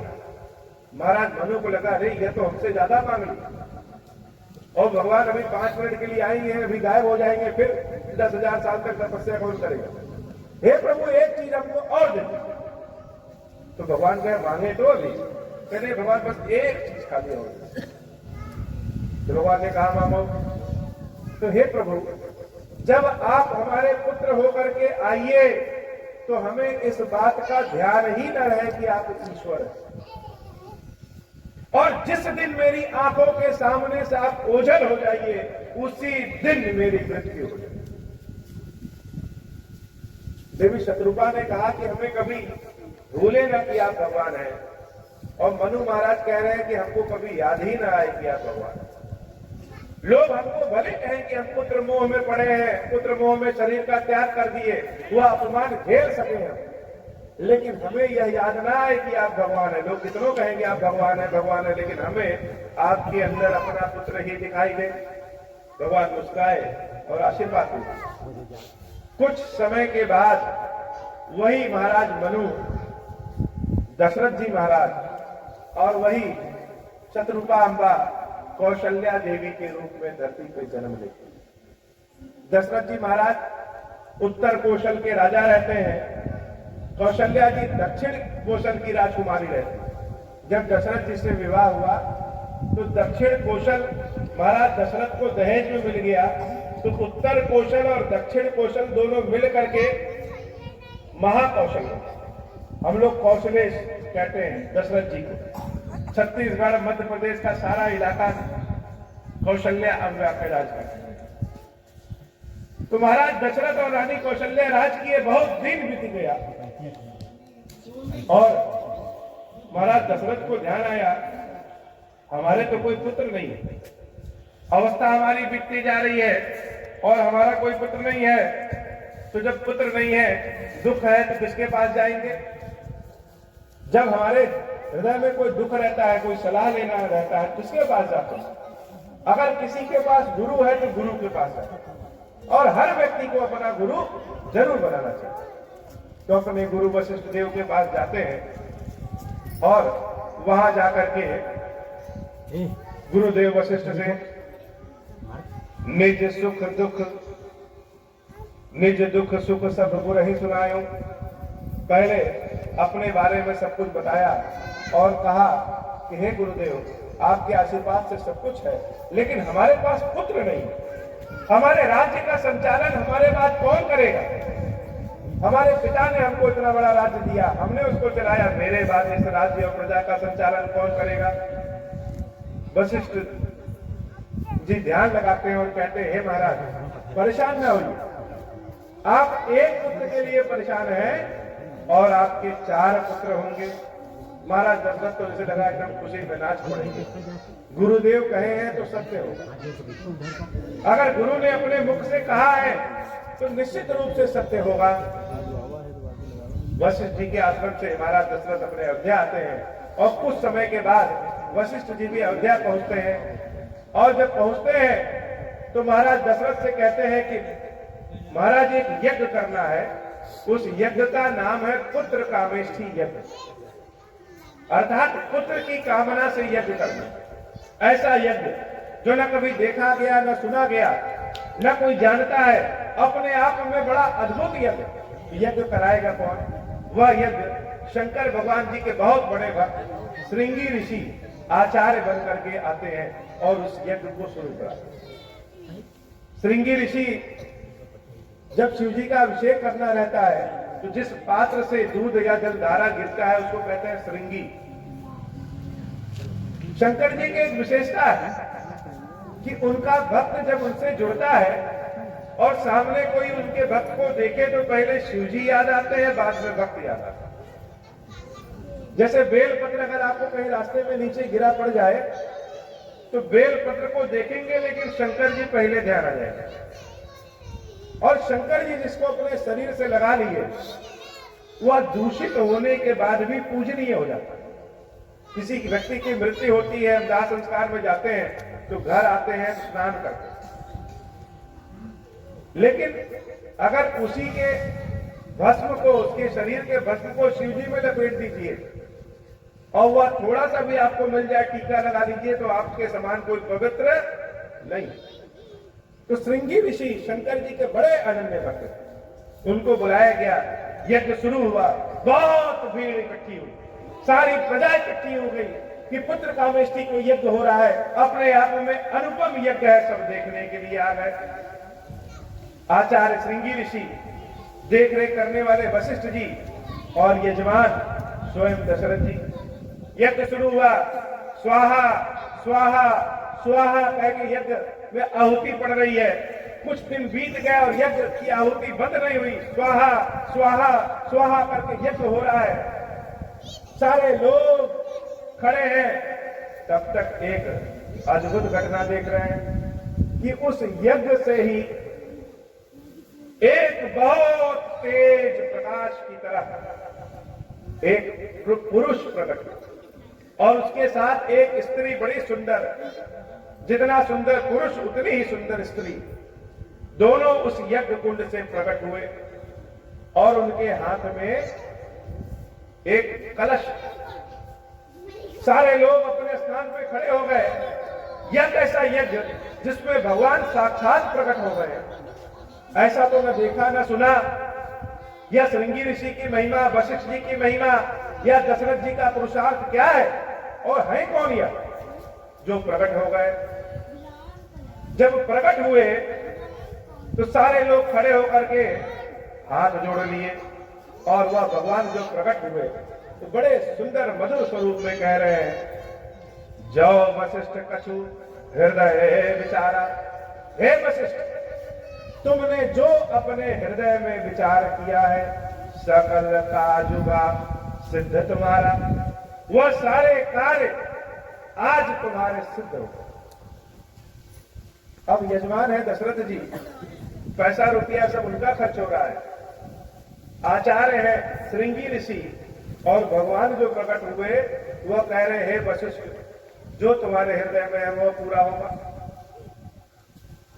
जो भगवान प्रकट हो रहे हैं वह तो जो यजमान है उसके मन की इच्छा पूरी करने से, तो यह तो कुछ जैसे दूसरी ओर दिशा में घूम गया। तो ऐसा क्यों? तो दशरथ जी महाराज गृहस्थ हैं, उनको पुत्र की इच्छा है, लेकिन वशिष्ठ महर्षि, ब्राह्मण कैसा होना चाहिए यह वशिष्ठ जी बताते हैं। वशिष्ठ जी के हृदय में जो विचार आया कि भगवान का रूप कैसा हो, भगवान का शरीर कैसा हो, भगवान का गुण कैसा हो। दशरथ जी को केवल अपना पुत्र चाहिए, अयोध्या के राज्य के लिए कोई एक राजा चाहिए, लेकिन वशिष्ठ जी को वसुधैव कुटुंबकम, सारा संसार ही उनके लिए। ऐसे भगवान की इच्छा है और वह चाहते तो अपने ही घर में भगवान को अवतरित कर लेते, लेकिन दशरथ जी अपने यजमान के लिए भगवान को अवतरित कर रहे हैं। तो ब्राह्मण जो समाज के लिए सब कुछ त्याग देता है वही, अपनी तो कोई इच्छा ही नहीं रहती उससे, समाज कल्याण ही उसकी इच्छा है। तो हे वशिष्ठ, जाओ कछु हृदय विचारा, सकल काजुगा सिद्ध तुम्हारा। जो कुछ तुमने हृदय में विचार किया है सारे कार्य आज तुम्हारे सिद्ध होंगे। सारे लोग खड़े हाथ जोड़ करके और देख रहे हैं कि उन भगवान ने उन देवी के साथ जो अपने हाथ में कलश लिए हैं वह कलश दशरथ जी को देते हैं और कहते हैं, यह अभिवाटी देह नृप जाई। हे राजा दशरथ, यह हवि अर्थात खीर, जो उनके हाथ में रहता है वो खीर रहता है। खीर हम मनुष्यों का बनाया हुआ व्यंजन नहीं है, खीर देवताओं द्वारा बनाया गया व्यंजन। यह खीर जथा जोग जही भाग बनाई, आपको जिसको देने की इच्छा है उसको दे दो। भगवान का जो स्वरूप यज्ञ कुंड में प्रकट हुआ रहता है वही भगवान शंकर का देवी पार्वती का स्वरूप है, अग्नि स्वरूप है। और उन्हीं स्वरूप को हम लोग कहते हैं खीरेश्वर महादेव। बोलिए खीरेश्वर महादेव जी की जय हो। जयकारा लगाते समय जिसका हाथ जितना ऊंचा जाएगा प्रभु उसको उतनी उन्नति देते हैं। बोलिए खीरेश्वर महादेव जी की जय हो। भगवान खीरेश्वर महादेव देवी पार्वती के साथ प्रकट हो रहे हैं। शंकर जी जब भगवान विष्णु के स्वरूप में होते हैं तो देवी लक्ष्मी के स्वरूप में होती है। शंकर जी जब ब्रह्मा के स्वरूप में होते हैं तो देवी शारदा के स्वरूप में होती है। शंकर जी जब शिव के स्वरूप में होते हैं तो देवी पार्वती के स्वरूप में होती है। शंकर जी जब इंद्र के स्वरूप में होते हैं तो देवी शची के स्वरूप में होती है। शंकर जी जब यज्ञेश्वर के स्वरूप में होते हैं तो देवी दक्षिणा के स्वरूप में होती है। शंकर जी जब पितरेश्वर के स्वरूप में होते हैं तो देवी सुधा के स्वरूप में होती है। और शंकर जी जब अग्नि के स्वरूप में होते हैं तो देवी ही सुधा के स्वरूप स्वाहा के स्वरूप में होती है। यह स्वाहा क्या है? हम लोग हवन करते हैं और हवन यज्ञ करते समय स्वाहा स्वाहा स्वाहा कहते हैं। कभी सोचा है कि स्वाहा है कौन? तो स्वाहा देवी अम्बा का स्वरूप है, पार्वती का स्वरूप है, जो देवताओं को भोजन कराती है। जैसे हम अपने घर में सब्जी अनाज खरीद के ले आके रख देते हैं तो घर की माताएं उस सब्जी का, उस अनाज का बहुत सारे व्यंजन बना करके जिसको जो पसंद होता है वह खिलाती है कि नहीं खिलाती? ऐसे ही स्वाहा अम्बा, जब हम अग्नि कुंड में यज्ञ में ओम श्री गणेशाय नमः स्वाहा करते हैं तो स्वाहा अम्बा वह गणेश जी को जो हमने अर्पित किया है उसको बना करके खिलाती है। पितरों को जो भोजन कराने वाली है वह सुधा, पितृपक्ष में अपने पितरों को जो हम अर्पित करते हैं वह देवी सुधा उनको भोजन करा। और यज्ञ के बाद हम लोग सुने पंडित जी को दक्षिणा दी जाती है, बिना दक्षिणा के पूर्ण नहीं। वह दक्षिणा ही यज्ञ देव की पत्नी शक्ति, यज्ञेश्वर और दक्षिणा से उनके जो पुत्र प्राप्त होते हैं वह फल होता है जिसको हम प्रसाद के स्वरूप में ग्रहण करते हैं।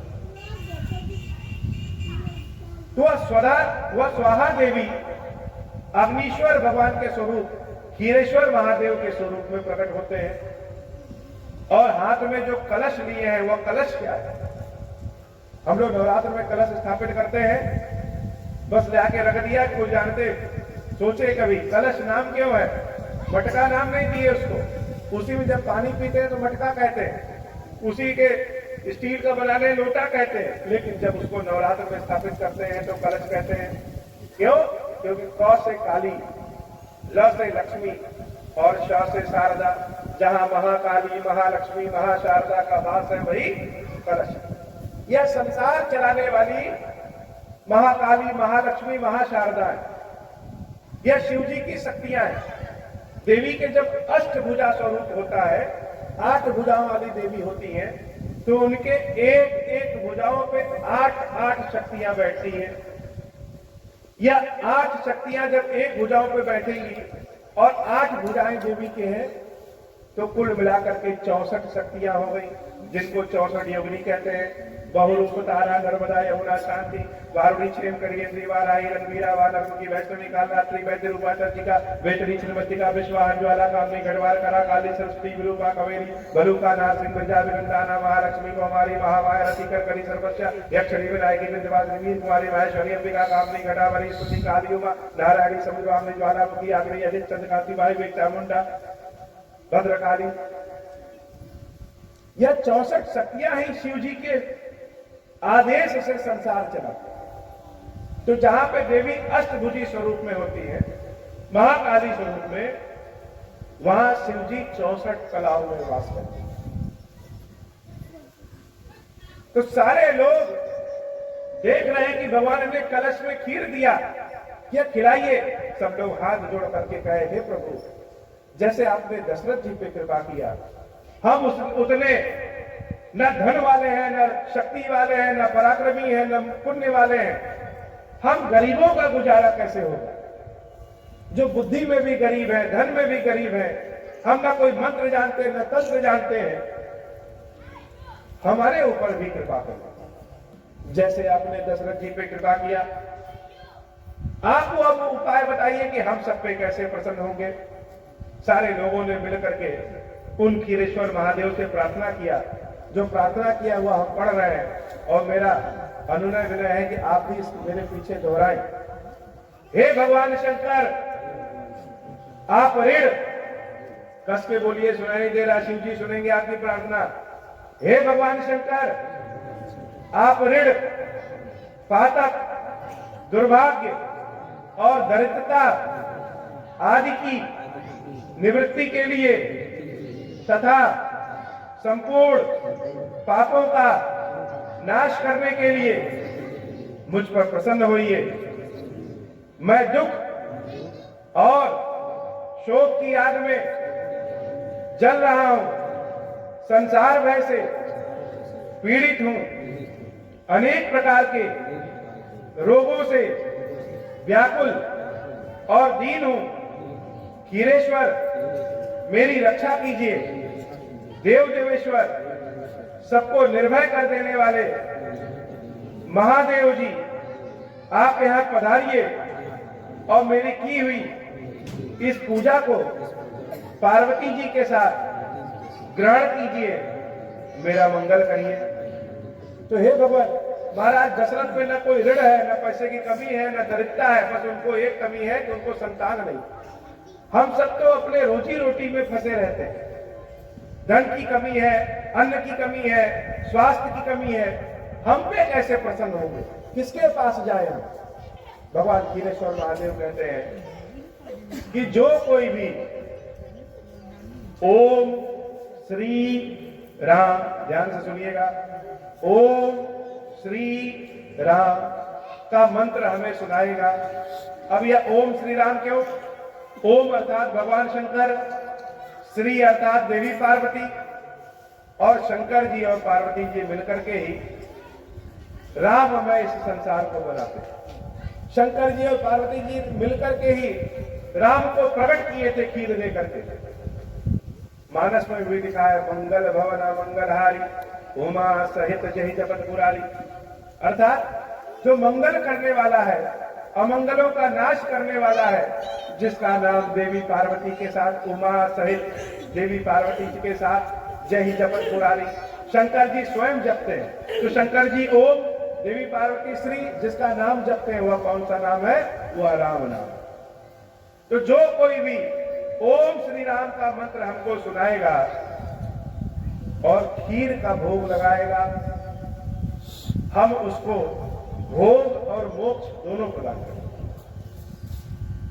कलयुग में अनेक पाप हैं, सारे कर्म पाप से हैं, सारे शुभ कर्म लोभ से ग्रसित है, न ज्ञान है न तप है। हम लोग बड़े बड़े मंत्र जान नहीं सकते, तो भगवान को बुलाएं कैसे? सारे पंडित जी लोग बड़े बड़े मंत्र पढ़ते हैं, जैसे लगता है भगवान केवल उस मंत्र से ही प्रसन्न होंगे क्या? नहीं, भगवान तो जो बोलने नहीं जानता उससे भी प्रसन्न हो जाता। एक ऐसा मंत्र जो छोटा बच्चा भी ले सकता है, ओम श्री राम। हम दो मंत्र पढ़ेंगे, उन दोनों मंत्र को सुनिए और बताइए कौन मंत्र याद होगा। ओम ऐं ह्रीं क्लीं चामुंडाय विच्चे, याद हुआ? अब दूसरा मंत्र पढ़ रहा है, ओम श्री राम, याद हुआ? कौन सा याद हुआ? ओम श्री राम। यह राम का जो लालच है, ये सारे देवी देवता सुनना चाहते हैं। चाहे आप देवी दुर्गा के मंदिर में जाइए, चाहे काली मैया के मंदिर में जाइए, चाहे शंकर जी के, चाहे हनुमान जी के, ये राम नाम जब सुनाएंगे ना तो सब आपके पास आके बिटुट जाएंगे। किसी से कुछ मांगने जाइए और किसी को कुछ देने जाइए, कौन पहले मिलेगा? जिसको देने जाएंगे। तो या किसी भी मंदिर में किसी भी देवता के पास जब घुसेंगे कहेंगे ओम श्री राम, जान गया कि राम नाम सुनाने वाला आ गया हमको देने, सब तो मांगने आते हैं। इस कलयुग में राम नाम सुनाने वाला कोई नहीं। देवता भी बेचारे निर्बल हो गए, क्योंकि सनातन धर्म में उनकी पूजा पद्धति जो है इस कलयुग में ज्ञान ही नहीं है कि कर सके, कोई नहीं जानता। तो उद्धार कैसे? क्या सड़ जाए, मर जाए, गल जाए? भगवान खीरेश्वर महादेव ने कहा ओम श्री राम, ओम श्री राम। ओम कहेंगे इच्छा जागृत होगी, श्री कहेंगे धन संपत्ति मिलेगी, और जब राम कहेंगे तो अंदर का सारा कष्ट बाहर निकल करके मुंह बंद हो जाएगा। ओम श्री राम, ओम श्री राम। बहुत साधारण, साल ओढ़े बैठे हैं ओम श्री राम कर रहे हैं, कोई दिक्कत नहीं। कोई और मंत्र जो हमने पढ़ा है उसको केवल एक बार पढ़ते हैं या 3 बार पढ़ते हैं, अशुद्धि हो सकती है। लेकिन इसमें ओम बोले, कोई आ गया भैया चाबी पकड़ाओ, ले लो श्री राम बाद में बोल दिए, कोई दिक्कत नहीं। स्नान किए हैं नहीं किए हैं कोई फर्क नहीं पड़ता है, ओम श्री राम। और खीर बनाइए। इस कथा के बाद यह अक्षत प्रसाद भगवान खीरेश्वर महादेव को चढ़ा हुआ है, यह प्रसाद आप लोग लीजिएगा और इस प्रसाद का अपने घर जाकर के खीर बनाइए। और मेरी बात याद कर लीजिए, अगर सुख संपत्ति स्वास्थ्य चाहते हैं तो प्रत्येक दिन शाम को गोधूली के समय जब शाम हो जाए तो अपने घर एक घी का दीपक जलाइए। किसका दीपक जलाना है? घी का। और यह जिम्मेदारी माताओं बहनों को ज्यादा है, क्योंकि घर को उनको संभालना है। तो घी का दीपक जलाइए और उन दीपक को ही खीरेश्वर महादेव मान लीजिए। कहीं जाने आने की जरूरत नहीं, कहीं नहीं। भगवान आपके पास खुदे चल के आ रहे। जानते हैं कलयुग में सब आ नहीं सकते। उन दीपक को ही खीरेश्वर महादेव मान लीजिए और उनको ज्यादा न सुना पाइए, केवल उंगली पे गिन के 11 बार ओम श्री राम, ओम श्री राम, ओम श्री राम, बस। और हर सोमवार को जो दीपक आप जला रहे हैं उन्हीं दीपक को यह जो अक्षत है इसका खीर बनाइए, थोड़ा सा खीर बनाइए और खीर बना करके उन्हीं को खीरेश्वर महादेव मान करके उनको भोग लगा दीजिए। ये प्रभु लीजिए और वह प्रसाद स्वरूप स्वयं भी खाइए और जिसको जिसको खिला पाइए सबको खिलाइए। खीर बनाते समय जो मन में भावना रहेगी वह भगवान से मांगिए, भगवान निश्चित रूप से पूर्ण करेंगे। ज्यादा नहीं, केवल 5 सोमवार खीर बना खिला दीजिए, फिर आप कहिए कि हमने गलत कहा। और गलत कहा है तो कह दीजिएगा भगवान ने कि एक पाखंडी परीक्षित महाराज आए थे जो उल्लू बना दे। आप भगवान की शरण में जाइए और बहुत ज्यादा कमंडल डमंडल करने की जरूरत ही नहीं है। जो जानकारी नहीं है क्या करेंगे भाई? रोज आप 2100 दक्षिणा दे नहीं सकते, रोज आप 10,000 खर्च नहीं कर सकते कि आयोजन बड़ा कराएं। हाँ, लेकिन घी तो जला सकते हैं। घी का दीपक जलाए, वह घी का दीपक 1 मिनट खाली जल जाए तब तो बहुत। बाकी आप अखंड ज्योति की तरह थोड़ा थोड़ा जी 1-2 घंटा जले, जितना जलेगा उतना अच्छा। तो जो कोई हमको खीर का भोग लगाएगा, ओम श्री राम का मंत्र सुनाएगा, हम उसको भोग और मोक्ष दोनों प्रदान करेंगे। भगवान अपने मुख से लिंग पुराण में भविष्यवाणी उन्होंने बताया है, कलौ देवा महादेवा। महादेव अपनी कला के अनुसार प्रकाशते तो प्रतिष्ठते, प्रकाशित होंगे और प्रतिष्ठित होंगे। विकृत आकृति में शिव जी का शिवलिंग गोल होता है। खीरेश्वर महादेव जी के शिवलिंग के स्वरूप को देखिए, जैसे लगेगा कि ध्यान में बैठे। जैसे दीपक में जलती हुई लौ है, उस लौ के समान यह है और इनको बनाया नहीं गया है। यह हमको स्वप्न में दर्शन देकर के मां नर्मदा में प्राप्त हुए। यह बाराबंकी बहुत अद्भुत धरती, चारों जगत से घूम के हमको यह बाराबंकी मिला। बाराबंकी मतलब वराहबंकी। आज भी जब कथा पूजन करते हैं, पंडित जी अगर कोई संकल्प कराते हैं तो संकल्प में कहते हैं श्वेत वाराह कल्पे। यह वाराह वन है और इस धरती पे 12 वन 3 जगह है। एक कश्मीर में है जिसका नाम बिगड़ के हो गया है बारामूला, यानी वराहमूला। एक वराह वन है यह बाराबंकी, और एक कानपुर फतेहपुर चित्रकूट के पास है वारा क्षेत्र, सूकर क्षेत्र, जिसको तुलसीदास जी ने भी कहा है कि राम कथा हमने अपने गुरु से सूकर क्षेत्र से प्राप्त किया। तो हम उस धरती पे हैं जो बड़ी पवित्र है, लेकिन हम जानते नहीं हैं, इसलिए कोई उपाय नहीं करते हैं। इसलिए इस धरती पे क्लेश सबसे ज्यादा है। घर घर में पति पत्नी में अलगाव, बच्चों से टकराओ, भाई भाई में टकराओ, यह बाराबंकी में सबसे ज्यादा है। क्यों? क्योंकि जो धरती भगवान को प्रकट करती है वहां हम ध्यान ही नहीं देते। तो अगर हम बाहरी जगत में 1 साल तपस्या कर रहे हैं और बाराबंकी में 1 महीना में कर दें तो 1 महीने में फल 1 साल वाला प्राप्त हो जाए। वही खीरेश्वर महादेव चौपला के पास स्थापित है, खीरेश्वर महादेव के रूप में मेरे हाथ से स्थापित है। आप सभी लोग भगवान के दर्शन करने समय समय पे आया थे। उनके स्वरूप को बनाया नहीं है, वो हमको प्राप्त हुए, हमने उनको ले जाकर के अर्घ्य में बस स्थापित कर दिया, इतने किया। तो बड़ी पवित्र धरती है। तो महाराज दशरथ को खीर मिलता है और महाराज दशरथ उस खीर के 2 भाग करते हैं। एक भाग कौशल्या अम्बा को खिलाते हैं और एक भाग जो बच गया उसके 2 भाग करते हैं। आधा भाग जो दिया वो कैकेयी अम्बा को दिया, और जो आधा बच गया उसके फिर 2 भाग किए, उसमें से फिर एक भाग कौशल्या अम्बा को और एक भाग कैकेयी अम्बा को दिए। इस बार जो भाग प्राप्त हुआ है उसको कौशल्या अम्बा और कैकेयी अम्बा दोनों आपसी सहमति से सुमित्रा अम्बा को प्रदान कर देते हैं। इसलिए सुमित्रा जी के 2 पुत्र शत्रुघ्न जी और लक्ष्मण जी प्रकट होते हैं। कैकेयी अम्बा के 1 पुत्र भरत जी और रामचंद्र जी के, कौशल्या अम्बा के 1 पुत्र रामचंद्र जी प्रकट होते हैं। तो खीर बट रहा है और इतनी सुगंधित, इतनी स्वादिष्ट खीर है कि आसमान से एक चिड़िया देखती, वह उस खीर के खुशबू को प्राप्त करती है, उसका मन करता है कि हम भी खीर खा लें, दौड़ करके आकर के झपट्टा मार देता। और हाथ में जो भाग आया लेकर के उड़ गई।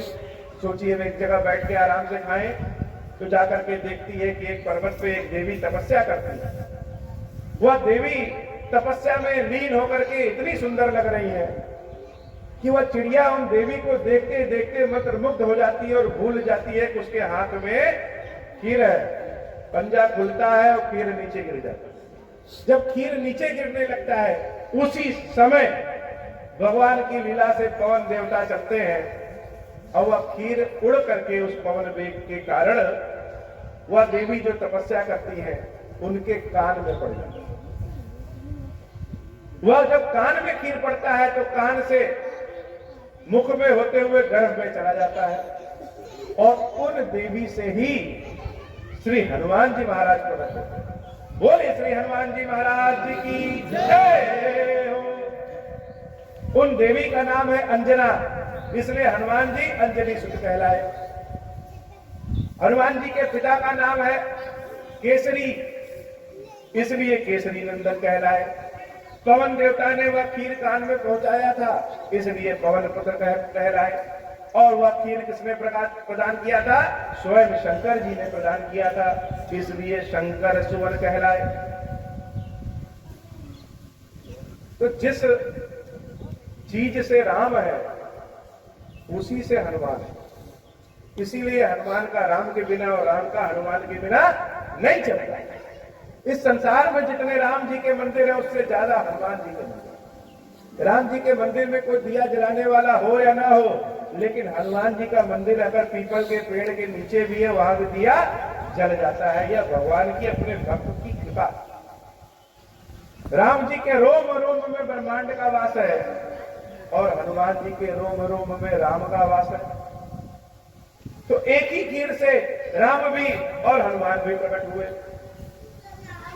खीरेश्वर महादेव की ऐसी कृपा है। कुछ समय बीता और भगवान जन्म लेने वाले रहते हैं। चारों ओर की प्रकृति बड़ी अच्छी हो जाती है कि स्वयं भगवान जन्म ले रहे हैं। सब लोग आनंदित हो जाते हैं कि अब राम जन्म लेने वाले होते हैं। जोग लगन ग्रह भारत जी। अभी यहाँ अगर प्रधानमंत्री आने हो, राष्ट्रपति को आना हो, तो सड़क उड़क सब अपने आप सही हो जाएगी। भगवान को आना है तो जो लगन ग्रह सब एक लाइन में खड़े हो गए। सकल भय अनुकूल चरु अरु अचर हर्ष सब हर्षित हो गए। पेड़ भी मुस्कुरा रहा है, चलने वाले भी आनंदित है। न जाने क्या बात है, लेकिन कुछ अच्छा होने वाला है। राम जन्म सुख मूल में ही राम का जन्म। देवता लोग भी जान गए कि राम आने वाले हैं। सब अपने अपने वाहन को ठीक करके, रंग पोत करके, हवाई जहाज को सही करके और आसमान में मंडराने वाले हैं कि राम आने वाले हैं। मंडरा रहे हैं कि राम आने वाले हैं। जैसे आप लोग कोई यहाँ पे कोई सेवा अपनी लेकर के पहुंचे, कोई धन लेके पहुंचा, कोई प्रसाद, कोई श्रद्धा सुमन, कोई फूल, कोई समय, सारे देवता अपनी अपनी सेवा लेकर के राम जी की शरण में पहुंच रहे हैं कि राम आने वाले हैं। देवताओं को भी राम जी दुर्लभ है। वर्ष ही सुमन सुमंजल साजी, फूल गिर रहे हैं, नगाड़े बज रहे हैं, लेकिन भगवान सबको दर्शन नहीं देते हो। कितनों पावरफुल हो आप, दर्शन नहीं देंगे। जब यहां से होगा तभी देंगे। भगवान ने सबको कहा कि हमको अपना काम करने दीजिए। आप लोग अगर काम किए होते तो हमको आने की जरूरत क्या थी। अपना काम करने दीजिए। सब लोग अपने अपने घर गए। सुर समूह विनती करी पहुंचे निज निज धाम। जग निवास प्रभु प्रकटे अखिल लोक विश्राम। जग निवास भगवान कौन से प्रकट हुए? जग निवास, इस कणकण में जिसका वास है, संपूर्ण ब्रह्मांड भी जिसके लिए कण के समान है, वह जग निवास प्रभु प्रकटे अखिल लोक विश्राम। राम जी कौन है? यह सूरज तारे चंद्रमा सब घूम रहे हैं। जहां विश्राम मिले वही राम है। आप दिन भर में करोड़ों रुपए कमा लीजिए, लेकिन रात में जब बिस्तर पे जाइए और नींद ना आए तो आराम मिलेगा क्या? नहीं मिलेगा। विश्राम में ही राम है। जहां इच्छा समाप्त हो जाए, व्याकुलता समाप्त हो जाए, दुख दर्द समाप्त हो जाए, वह राम प्रकट हुए।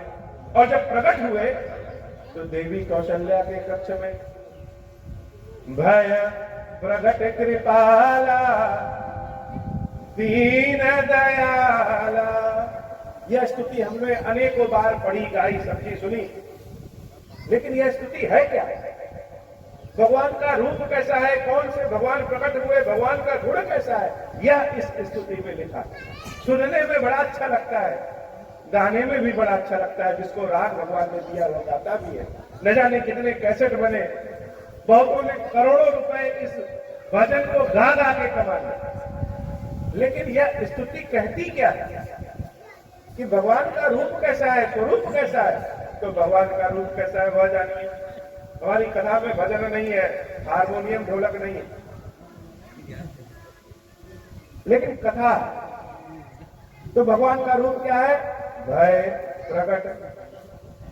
भगवान जन्म नहीं लेते, भगवान प्रकट होते। जैसे अग्नि प्रकट होती, भय प्रकट। कौन प्रकट हुआ? कृपाला।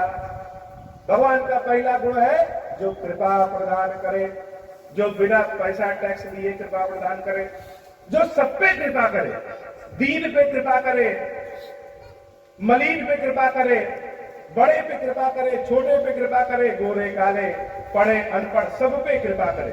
वो कृपा करते यह न सोचे कि आपने कर्म कौन सा किया, आप किस जाति के, किस धर्म के हैं, उनका नाम सुमिरण करते हैं या नहीं करते। वह कृपा करता, पहला काम करेगा कृपा। अब आप पूछेंगे कहां है कृपा? हम पे तो नहीं किया, जिंदगी बीत गई, तरस रहा है। जीवन जीने के लिए सबसे ज्यादा आवश्यक जो चीज है वह भगवान ने फ्री दिया। जैसे सबसे ज्यादा आवश्यक क्या है? सांस। भगवान पैसा लेते हैं क्या सांस का?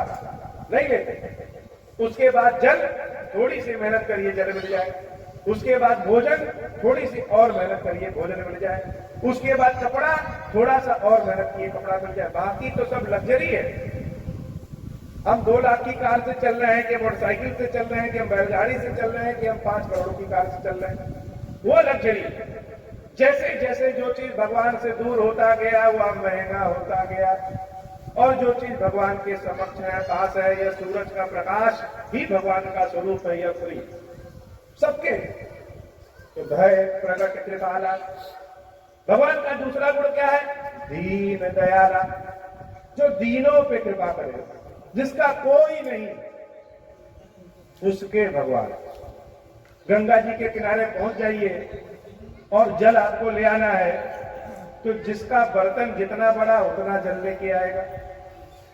कोई लोटा लेके गया है तो लोटा भर जल, कोई चम्मच लेके गया है चम्मच भर जल, कोई गैलन लेके गया है तो गैलन भर जल। उसकी कृपा बरस रही है, आपको कितना अंदर करना है यह आप पे निर्भर करता है। तो माता के जब कई बच्चे होते हैं, माता गोद किसको लेती है?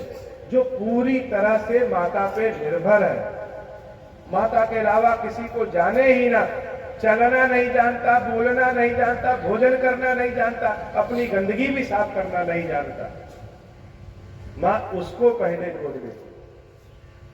तो जो पूरी तरह से भगवान पे आश्रित है, भगवान उसको गोदी में उठा लेते हैं।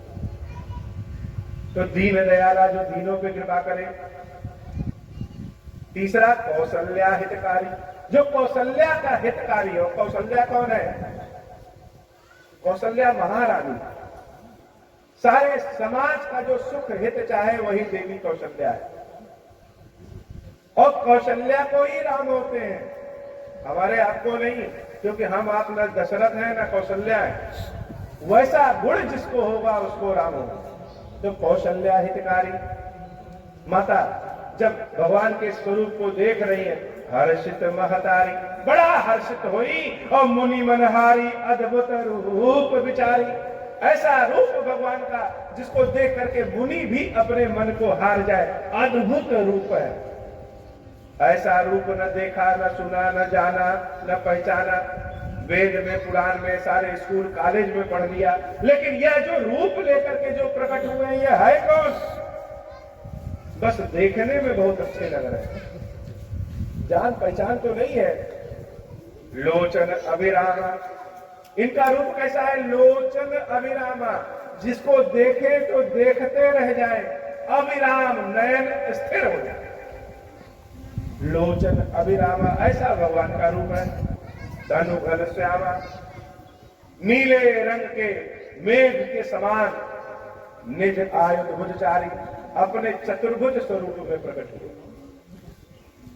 भूषण बनवाला, नयन विशाला, शोभा सिंधु करारी। नयन जो प्रभु प्रकट हुए हैं इतने विशाल हैं, शोभायान है, बड़े सुंदर लग रहे हैं। अब देवी कौशल्या सोच रही है कौन? इसकी स्तुति क्या कहे, कौन कहे, क्या नाम लेकर के पुकारे? कुछ तो नाम होगा जो बुलाए। न कोई इनकी आरती आज तक पढ़े, न कहीं कोई पाठ पढ़ा, जो पढ़े उन सबसे भिन्न है। अनंत कहे वह अनंत शब्द भी इनके लिए सूक्ष्म है, सुंदर कहे वह सुंदर शब्द भी इनके लिए कम है। तो क्या कहें? माता हाथ जोड़ लेती है। कही दुई कर जोड़ी, दोनों हाथ को जोड़ लिया। जो महारानी है वह दोनों हाथ को जोड़ लिया। स्तुति तोरी कहे विधि करऊं अनंता। मेहमान आते हैं, जब नहीं जान पाते हैं तो पूछते हैं चाय पिएंगे या कॉफी? खुदे बता दो क्या पियोगे या भोजन करोगे? तो हाथ जोड़ करके कह रही है कहे विधि करऊं अनंता। पहला नाम लिया अनंत। समझ में नहीं आ रहा आप कौन है, इसलिए अनंत, जिसका कोई और छोड़ नहीं। अब आप ही बताइए कि आपकी स्तुति, सेवा, पूजा, आरती जो भी करना है कैसे करें? माया गुण ज्ञानातीता, माया गुण, इस संसार के जितने गुण हैं जो हमने पढ़ा लिखा समझा, अमाना, वेद पुराण भनंता, वेदों को, पुराणों को, स्मृतियों को, सिद्धांतों को सबको पलट के देख लिया, जो याद है। कोई स्तुति आपकी है ही नहीं। करुणा सुख सागर, लेकिन आप हमारे यहां क्यों प्रकट हुए? देख करके आपको आनंद है। सब गुण आगर जय ही का वही स्तुति संता। संतों ने भी स्तुति गाई है, लेकिन वह गाई हुई स्तुति उस स्तुति आपसे मिल नहीं रही है। कौन? सो मम हितलानी, मेरे कमरे में क्यों आए? मेरे भलाई के लिए आए। जन अनुरागी भयो प्रकट श्रीकंठा, दूसरा नाम लिया भगवान का श्रीकंठा। भयो प्रकट श्रीकंठा, किस लिए प्रकट हो? हम तो दरवाजा बंद रखे हैं, आए किधर से? तो प्रकट होके आए हो, किस लिए आए हो? हे श्रीकंठ, तुमको देख करके जैसे लग रहा आप कितने अमीर हो गए, इसलिए श्रीकंठा। मन ही भर गया, कहीं कोई कोना खाली नहीं। वो कौन? तुम ब्रह्मांड निकाया निर्मित माया, रोम रोम प्रतिवेदक है। मम गुर सोबासी यह उपहासी, सुनत धीर मति तिल न रहे। भगवान हंस रहे हैं कि देवी कौशल्या का क्या हाल हो गया है। उपजा जब ज्ञाना प्रभु मुस्काना, चरित्र बहुत विधि की न चाहे। भगवान अपने मुख से कहते, हे देवी याद करिए पिछले जन्म में आपने ही तो मांगा था कि हम कभी भूले ना कि जो मेरा पुत्र पैदा हो रहा है वही ईश्वर, वही हम आपको याद दिलाने आए हैं। कही कथा सुहाई मात बुझाई, माता को समझ में आ गया जय प्रकार सुत प्रेम रहे। लेकिन यह भी समझ में आया कि अगर यह 4 भुजाओं वाला कौशल्या का पुत्र होगा, लोग सुनेंगे तो क्या कहेंगे? ये तो राक्षस आ गया। यह क्या है? हमारा बच्चे वाला प्रेम से, जैसे सबके घर बच्चे होते हैं वैसे हमारे घर आइए, ये 4 भुजा हटाइए, ऑपरेशन करिए। भगवान कह रहे हैं देवी इस रूप को देखने के लिए कितने करोड़ों वर्षों तक लोग तपस्या करते करते करते करते थक जाते, और हम तुम्हारे यहाँ रूप लेके आए, तुम कह रहे हो हटाओ, तुम भगा नहीं होगे। माता फिर से बोली, माता पुनि बोली, सोमति डोली तज होतात यह रूपा, की जैसे सुलीला अति प्रिय शीला, यह सुख परम अनूपा। जो बच्चे लीला करते हैं जैसे सबके बच्चे होते हैं वही सुख चाहिए। माता के लिए उसकी संतान ही सबसे सुंदर। पिता हो सकता है कि किसी के 4 बच्चे हो, एक बहुत बूढ़ी है तो बूढ़ी बच्चे से ज्यादा प्रेम करे, डीएम बन गया उससे ज्यादा प्रेम करे, लेकिन माता के लिए सारे बच्चे बड़े अच्छे। हारने के बाद कहीं भी जाएंगे तो बेइज्जती मिलती है, लेकिन फेल होने के बाद, हारने के बाद भी मां की गोद में जाएंगे तो भोजन मिलेगा और प्रेम मिलेगा। क्या संतान और मां का जो सुख है वह सुख परम अनूपा, वह बड़ा परम अनूपा है, वही सुख हमको दीजिए। सुनी बचन सुजाना रोदन ठाना, माता के वचन को सुनकर के भगवान शिशु रूप में आते हैं और रोना शुरू कर देते हैं। होई बा लक सुर भूपा, सारा जगत जान गया कि कौशल्या को पुत्र हुआ है, सब आनंद में है। शंकर जी कहते हैं, हे देवी पार्वती यह चरित्र जे गावई, हरिपद पावई देह न परई बहुकूपा। जो यह चरित्र को गाता है, सुनता है, पढ़ता है, ध्यान करता है, वह जीवन मरण के चक्र से छूट जाता है। भगवान जन्म लेते हैं विप्र देव दुर्दंत लेन मनुष्य अवतार, निज इच्छा निर्मित तनु माया गुण गोपाल। भगवान जन्म लेते हैं और सारे दास दासी प्रसन्न होते हैं, सब दौड़ करके दशरथ जी के पास जाते हैं सूचना देने। दशरथ जी जिस समाचार का इंतजार बहुत दिनों से कर रहे हैं, वह समाचार अगर कान में जाए तो बहुतों का तो हार्ट अटैक हो जाता है। सुख जब बहु प्रतीक्षित सुख मिलता है तो यह हार्ट भी धीरे से बोल जाता है। और भगवान ने जिसको जो भी दिया है, सबसे अनमोल चीज कोई दिया है तो वह है हमारे आपके आंसू। आंसू सबको नहीं मिलता, यह आंसू आंसू नहीं, यह आकाश गंगा है। जब आंख से निकलती है तो शरीर और मन को पवित्र कर देती है। करोड़ों का सोना ले जाकर के महादेव को चढ़ा दीजिए तो शायद प्रसन्न ना हो, लेकिन 2 बूंद आंसू गिरा दीजिए तो प्रसन्न हो जाता। तो आंसू सबको नहीं मिलता, इसलिए इस आंसू को सबके सामने नहीं दिखाना चाहिए, केवल भगवान के समक्ष दिखाइए।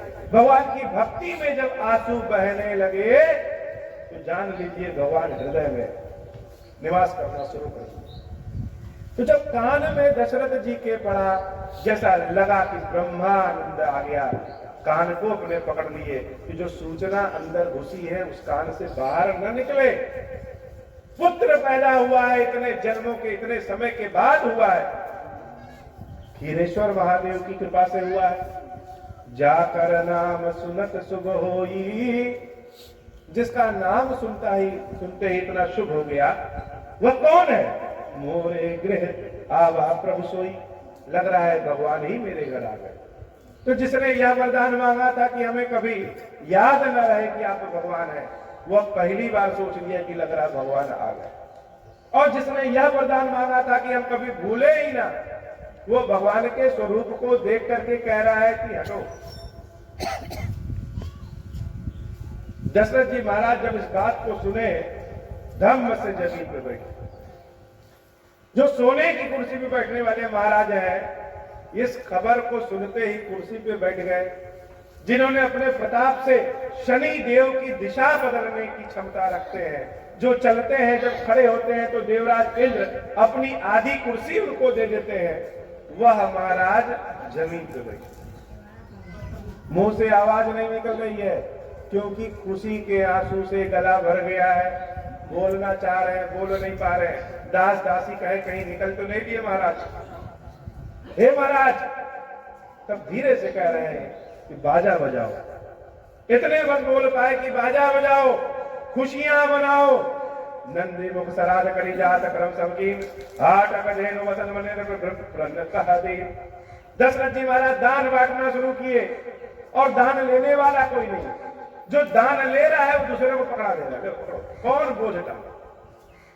पहले हम अपनी आंख से राम को देखें, कान से राम के बारे में सुने, तो कोई भी ऐसा नहीं है जो दान ले। इधर से दान आया, उधर दूसरे हाथ में गया। सब दूसरे को पकड़ा रहा है कि पकड़ो। यह भी नहीं देख रहा है कि इसमें है क्या, सोना चांदी हीरा मोती क्या है। विप्र ने कहा दी, सब दिए जा रहे हैं। तब तक सूचना आई कि महारानी कैकेयी के भी पुत्र हुआ है। फिर सूचना आई कि महारानी सुमित्रा के भी 2 पुत्र हुए हैं। भरत जी महाराज भी प्रकट हुए और लक्ष्मण जी शत्रुघ्न जी भी प्रकट हुए। राम कथा बड़ी अनुपम कथा है, और एक दिन में इस कथा को सुन नहीं सकते, ना कह सकते। जितनी कथा कान में गई उतने अच्छा है। तो आज की कथा यहीं पे आप लोग बहुत देर से बैठे भी हैं, ठंडी का भी समय है। इसके बाद फिर जब आप लोग कभी कहेंगे तो हम राम कथा आपको सुनाने चले जाएंगे। अब हो प्रसन्न प्रभु मोह पर, नाथ दीन पर नेहु। निज पद भगति देहु प्रभु, उनि दूसर बर देहु। तब माया वश जीव जड़, संतत फिरहि भुलान। हम पर क्रोध न करिय प्रभु, कृपा सिंधु भगवान।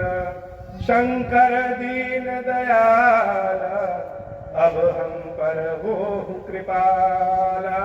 साप अनुग्रह होई जहि विधि, नाथ थोरहि काल।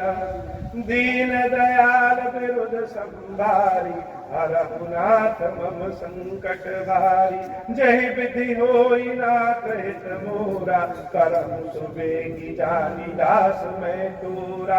राम राज बैठे त्रैलोका, हर्षित भय गए सब शोका। जे सकाम नर सुनहि जे गावै, सुख संपत्ति नाना विधि पावै।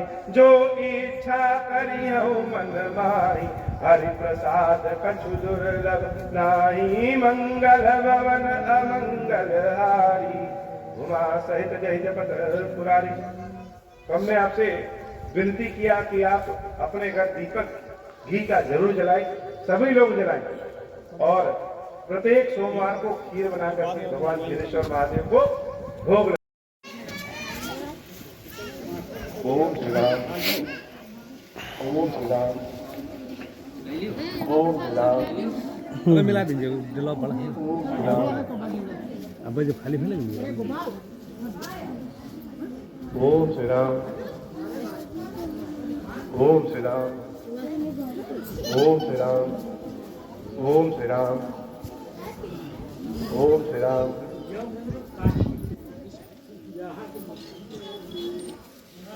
ओम श्री राम ओम श्री राम ओम श्री राम हाँ बात कर ओम श्री राम ओम श्री राम ओम श्री राम ओम श्री राम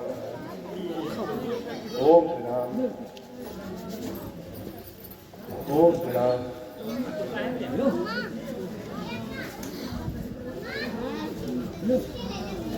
ओम श्री राम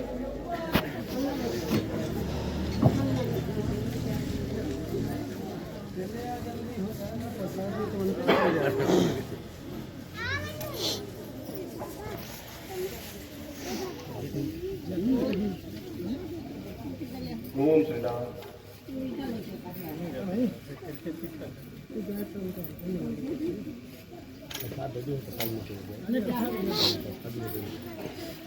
ओम श्री